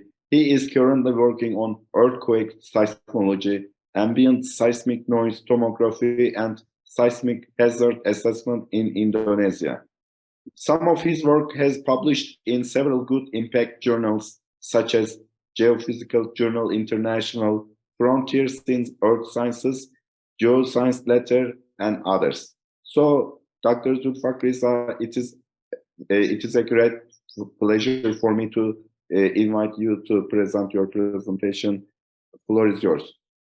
Okay, thank you, Professor Bulan. Thank you to participants and also to other speakers. Today I would like to share our research. This is a collaboration research, myself and other colleagues from ITB and Mataram University. And I'm trying to make a short presentation because the time is very limited, because we will end at, we just have about less 15 minutes or less than 20 minutes. Okay, my name is Zulfak Riza. I'm from ITB, and I would like to share about the ambient seismic noise of Lombok Island, Indonesia. And this outline of my presentation in this session. The first one, I would like to start from introduction, and then I will move to geological features of Lombok Islands, data acquisition in Lombok Islands, ambient seismic noise tomography, result and discussion, and also the last part is conclusion. Then it is a brief of introduction. This is Lombok Island, and the red arrow, you can see the position of Lombok Island is very close to the Bali Island, eastern part of the Bali Island. This is Lombok Island, this is Bali Island, and Java Island. This is the figure up or zoom in of Lombok Island. On 2018, there was a sequence of destructive earthquake occur in the Lombok Island, 6.5, and the bigger one is 7.0 that occurred on 5th of August 2018. And around 460 people die, and economic loss is about 1.45 trillion rupiah. So then this is a feature of geological feature of Lombok Island. This is part of Eastern Sunda Arc and the region of complex and active tectonics, including the forest Baak Thrust, which extend east-west from the forest to the north of Bali Island. And Lombok Island is oldest lithological unit that southern part of island, which is composed with volcanic rock, igneous intrusive rock, and sedimentary rock. This some geological approach already conducted in this area, such as the geomagnetic field observation, Zubaida et al. 2009, and integrated modeling of gravity and magnetic anomalies, Zubaida et al. 2014. And in this study, we will apply the ambient seismic noise tomography to delineate the subsurface subsurface structure beneath the Lombok Island, because we want to know about what the structure that another method, obtain the hazard relevant information by using the seismological method. This is data acquisition that we did in the Lombok Island. We successfully deployed a local scale seismic network on Lombok Island, which consisted of 20 temporary seismography stations from 3rd of August to 9th of September 2018. And the minimum distance 2 kilometers and the maximum distance of station 68 kilometers. And the waveform data were recorded with a sampling rate about 100 hertz. This is a figure, the black triangle you can see in this figure. This is the position of the seismometer. And then this is what we did in the field. We installed the seismic instrument, and we dig the hole to put the sensor, and then we dig another hole to put the recorder and also the power supply. This is a brief of ambient seismic noise. We apply the seismic interferometry concept to cross-correlate of ambient seismic noise, and then we cross-correlate of per station to get the green function, and the green function is equal to the impulse response of the subsurface. This is a schematic of what we did in our research. We tried to cross-correlate two of waveform that recorded by two seismometer or seismograph, and then we cross-correlate and then we staking, and then we find the green function, and we say it's the example of the green function that we get from the cross-correlation. Then another step, we follow the Yo et al. 2006 and Benson 2007 to do the data processing. And then we did the instrument response because we used several type of sensor. And we have about 185 relief of green function, and then we selected of per station. This is a sample what we did for each per station. This is for between Lombok. This is ID of the station Lombok 03 and Lombok 05, and we find for 1 day cross correlation, and then this for 10 days. This is for 20 days of cross correlation, and then this is for 30 days of cross correlation or length of data. And for the 30 days of staking cross correlation between the two stations, we will find the clear of the green function, and this envelope we will pick to get the group velocity of per station. This is a example what we did when we make a cross correlation one station with the other station, and this is an envelope diagram. We compare with the very short of distant station and the very long or very long of distant station. And this is a sample of 1 month of cross correlation between LOMP 07 with the other station, and the cross correlation result will filter between 1 and 20 seconds in the A figure. And then the B figure, the repeat distribution between LOM 07 with the other station. This is a dispersion curve that we pick, and we get the number, the value of group velocity to different periods.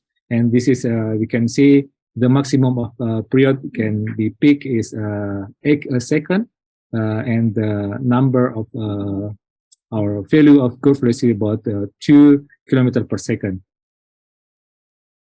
Then this is a tomography inversion. Before we did the tomography inversion, we tried to make an inertia model. This is a checkerboard test that we use in this research, and we compare between 22 multiplied by 20 kilometer. Then we compare with the 15 multiplied by 15 and 10 by 10. And we after that we get the recovery model. This is the upper of the figure. You can see the checkerboard test, show the initial velocity model, and the bottom figure show the recovery model of each grid that we set to get the good resolution of the model. And this is the recovery checkerboard test of each period, 1 second until 6 seconds. The black triangle represents the station location, and the result of all periods 1 to 6 seconds show that the recovered model match with the initial model. In the northern part of Lombok indicated the good resolution. You can see this is the recovery of model that we generate. And then we generate we create the group velocity inversion or the group velocity map for 1 second to 6 seconds. This is a group velocity map, and the insert map you can see the ray bed coverage for the 1 second, 2 seconds, 3 seconds, 4 seconds, 5 seconds until 6 seconds. Then we can see the primary features. So in the west and east of northern part of Lombok that are relatively fast, and low velocity anomaly that appear below the Rinjani volcano, which continues northward and persists until at periods of 4 seconds. We interpret this low velocity anomaly reflect a deposit of a volcano eruption product of Rinjani.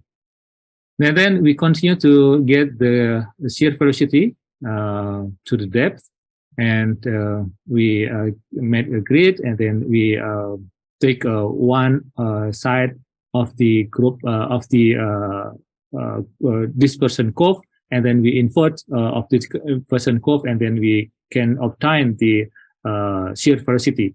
And we did for the all of area that have a good resolution. And then this is a result of shear velocity map. We interpolate of the DPS profile of all 56 grid points to create the procedure 3D VS model of Lombok Island. We show the VS structure from the depth of 0.5 kilometer to 6 kilometer beneath Lombok, and showing only the VS structure within the part of Lombok focused on well constraint.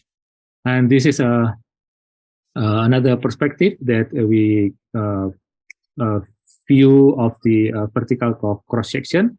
And based on the vertical cross section, we can see the low velocity anomaly beneath around the Rinjani volcano, probably that quaternary eruption product are filling the shallow basin.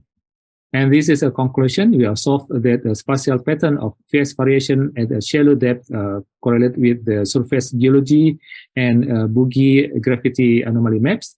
Then the mapping of upper crustal seismic velocity structure can be useful for understanding both earthquake hazard potential in the area and also the volcanic activity of Lombok Island.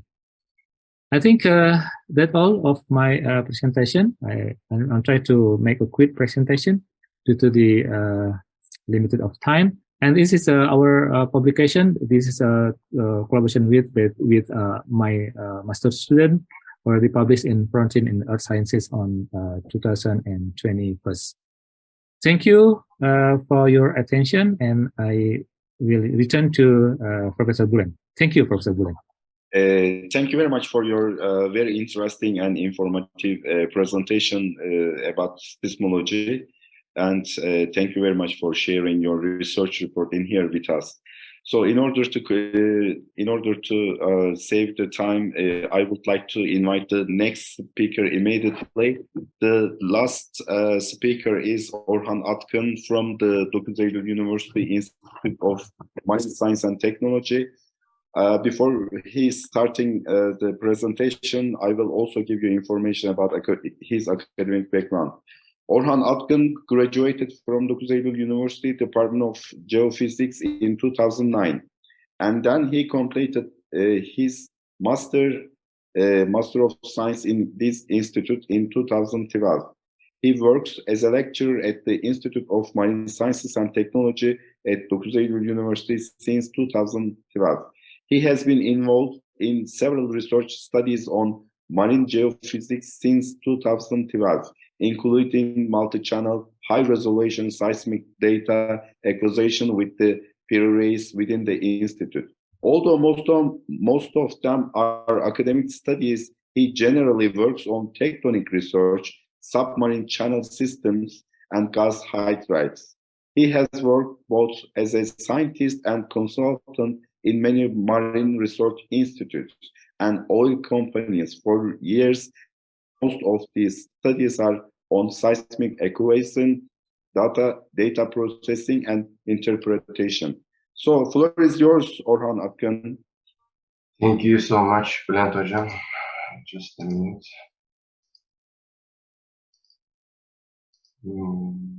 Can you see my presentation? Yes. Okay. So good afternoon to everyone. I just want to thank you, Şermin Hoca and Bülent Hoca, for giving me this opportunity to present this study. So my name is Orhan. I am a lecturer at the Institute of Marine Science and Technology. So I want to present to you a joint results of the several studies actually. So while I am doing this, I will show you some seismic data collected in different years. So these studies were carried out with many partners and many scientists. So under two headings, these are two different projects, and these are Tamam and Somar projects. So let's start with the first project. So I will tell you about two different projects during the presentation. The first one is this one. This is Tamam project. The seismic lines you see on the screens are line of the Tamam project. I hope you can see my mouse cursor. The first of these was the NSF supported study. It was in 2008. The black lines represent the lines collected in this project. The second leg is Ifremer supported study, and it was carried out in 2010. So these are the yellow lines. Totally 3,800 kilometers of multi-channel seismic data were collected.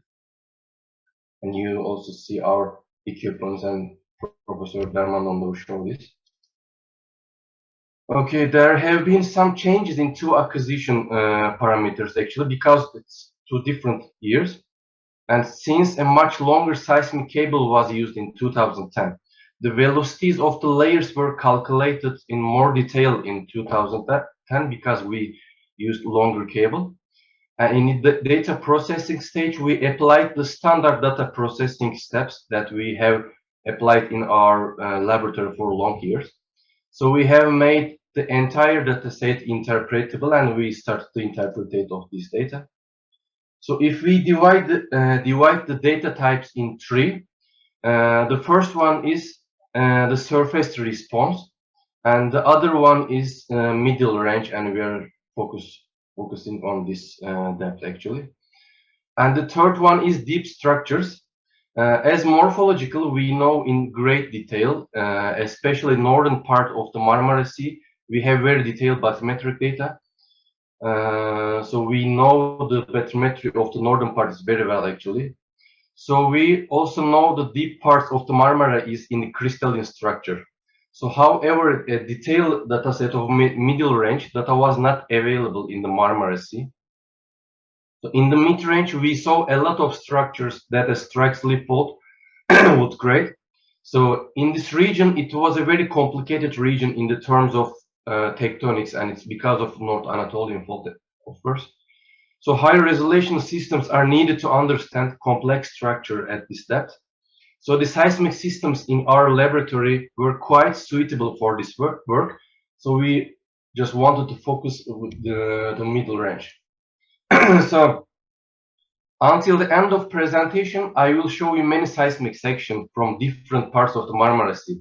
So I want to start with with the westernmost region. It's also my master thesis. So this is the Çınarcık Basin. We know that the North Anatolian fault is strike slip fault, but it is divided into many branches in the Marmara Sea. So therefore, basins similar to this one in this figure appears in many places. So you will see next slides.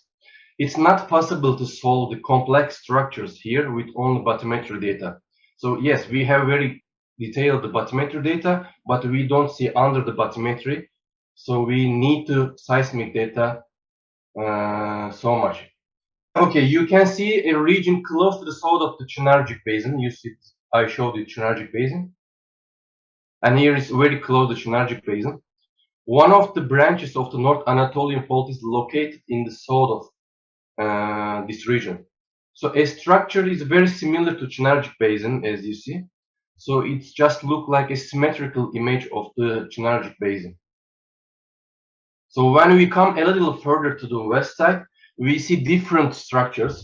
Basins, ridges can be seen in almost entire northern part of the Marmara. So gas accumulations are observed in some of ridge structures limited by the faults.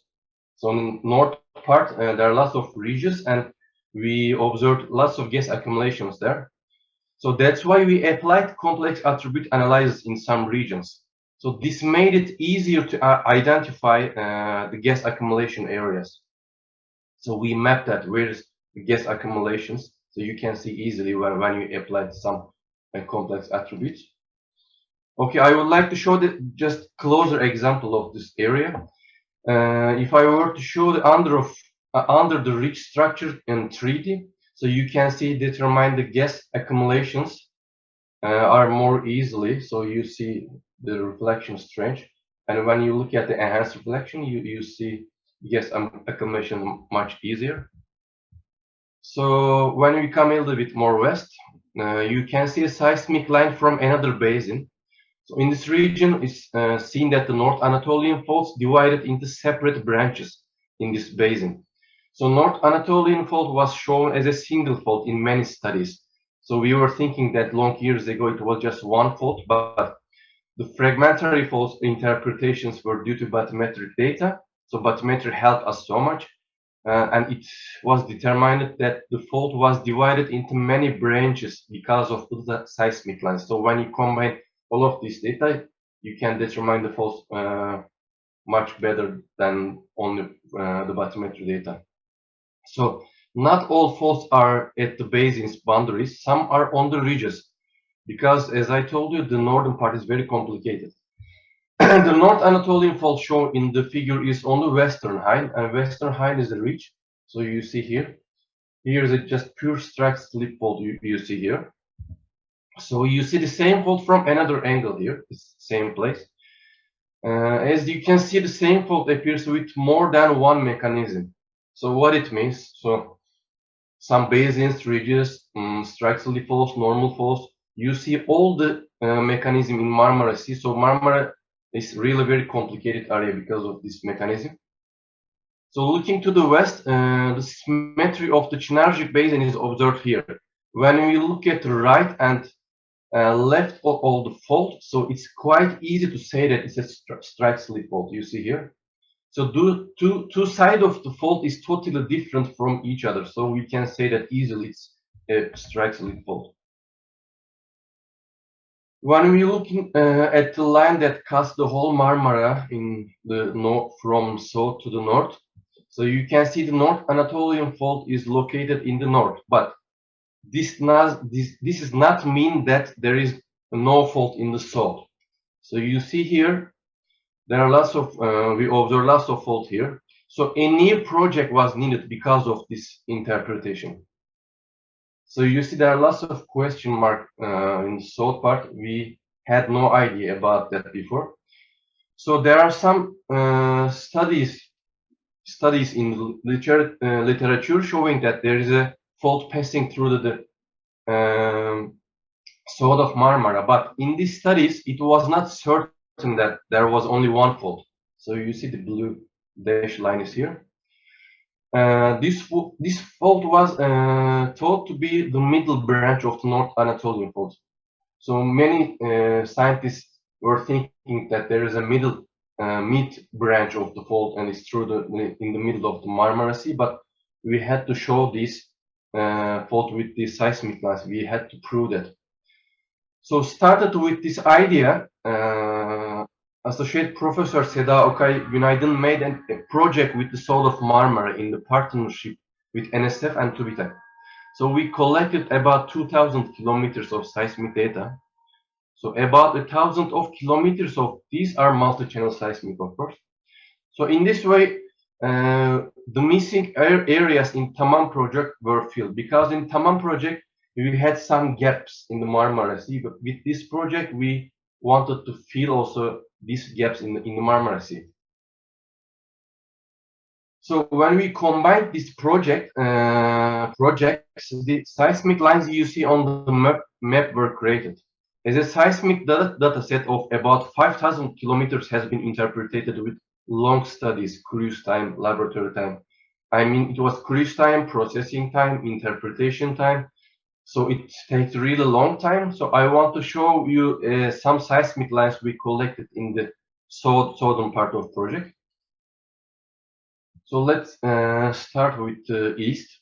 So it is easier to see this basement, which we call the acoustic basement in the south of Marmara. So it's a crystalline form. So because of that, it's not possible to see the reflection under of this. So we know that now the Marmara has a crystalline basin and nobody can see the under of this blue horizon. So when we get a little bit west, it is possible to see the same basement here. So it's also blue line horizon. Many replacements are seen in this basement. So as you can see, many of these faults reach to the surface. So this is the biggest proof that the south of Marmara is still very active. So although basins and ridges are not seen here as much as in the northern part, it is seen that this region is also very important like the north part, because there are lots of active faults here. It's seen that some part of the southern Marmara are quite fractured. So it was like also north, and it's divided with many branches, I mean. It's possible to say that the south of Marmara has a complex structure, at least as much as the north part. So when we come to the east, we see many normal faults as well as Traxile faults. As I told you before, Marmara, everybody know that it's a Traxile fault, but it's at the end of the North Anatolian fault is Marmara Sea. So that's why it's very complicated, and we don't see only normal faults or only Traxile faults here. We observe many normal faults here. When we look at the offset in the acoustic basement, it is possible to say that these faults are quite old. Although they are old, almost all of them reach to the surface. So we think that it's very old basement and they are very old faults, but as you can see, almost all of them reach to the surface. So it means they are very active and it's a very important area, like north branch of the Anatolian fault. So this acoustic basement seen both in the east and in the west. So almost everywhere we see this blue horizon in the Marmara. So it's very important to interpret this crystalline basement.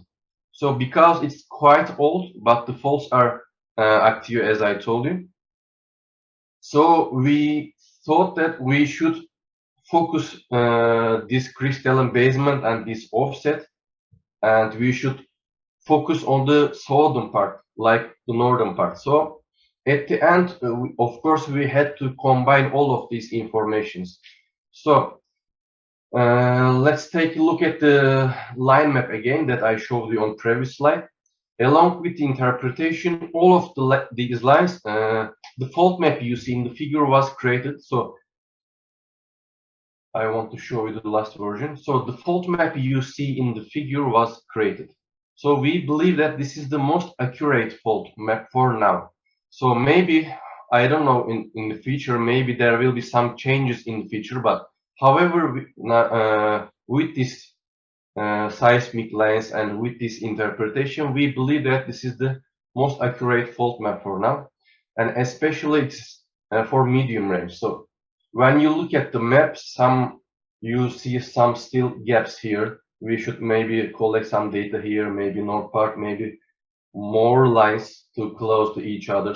We have still question marks somewhere, but We think that this is the last version of the fault map, and this study is not only fault map actually. So we divided this Marmara in many areas. We have some students, we have some scientists, friends, so they're still working about it. So every day we are getting more detailed map and more detailed working about Marmara. So and every day we realize that we should need more data and more work in Marmara because it's really complicated area. So I just showed you the final result of the fault map in this presentation. So thank you for listening. So we commemorate with respect of the 84th anniversary of his death. And thank you so much again, Bülent Hocam. Thank you very much for your very interesting presentation. I think we came to the end of the symposium. Before closing, I would like to share my my screen in order to thank all of the presenters today. First of all, thank you very much, Darman Dondur, for your very nice contribution to this symposium. Abdul Halim Abdul Latif, thank you very much for your contribution. Aslıhan Nasif Tondurur, thank you very much for your contribution to INOC. Hafiz Joffrey, thank you very much for your contribution. Özkan Özel, thank you very much. Zulfak Riza, thank you very much for your very nice presentation. Orhan Atkan, thank you very much for your contribution to Inter-Islamic Network on Oceanography.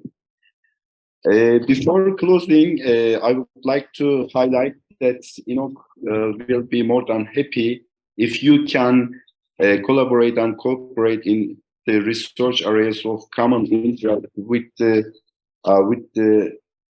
help each other in building capacity in the field.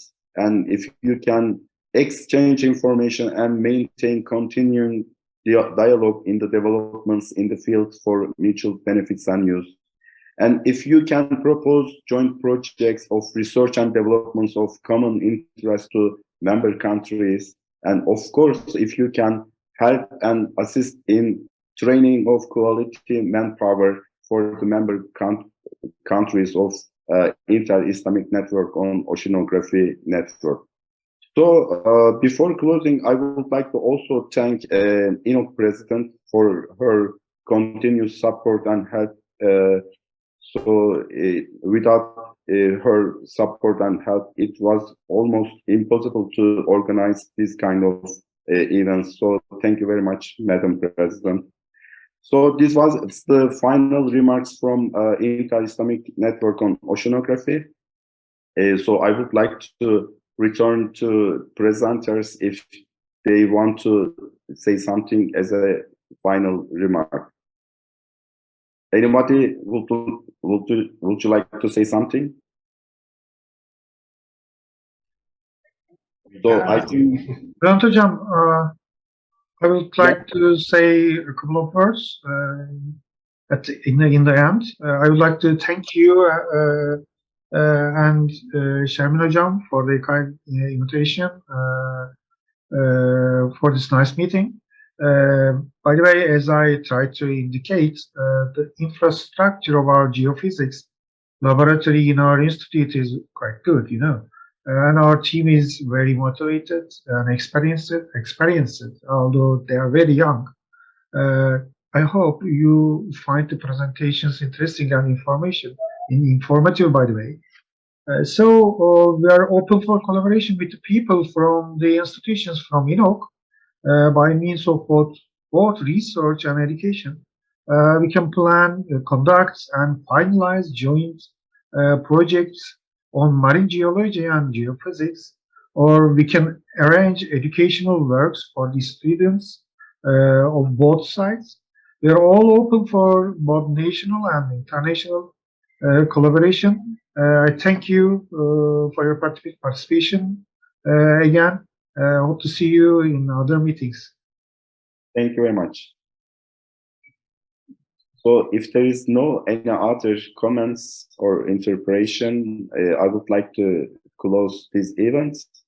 So we wish you all a healthy and happy day until we see you at the next event. So goodbye. Thank you. Goodbye. Thank you. Goodbye. Bye.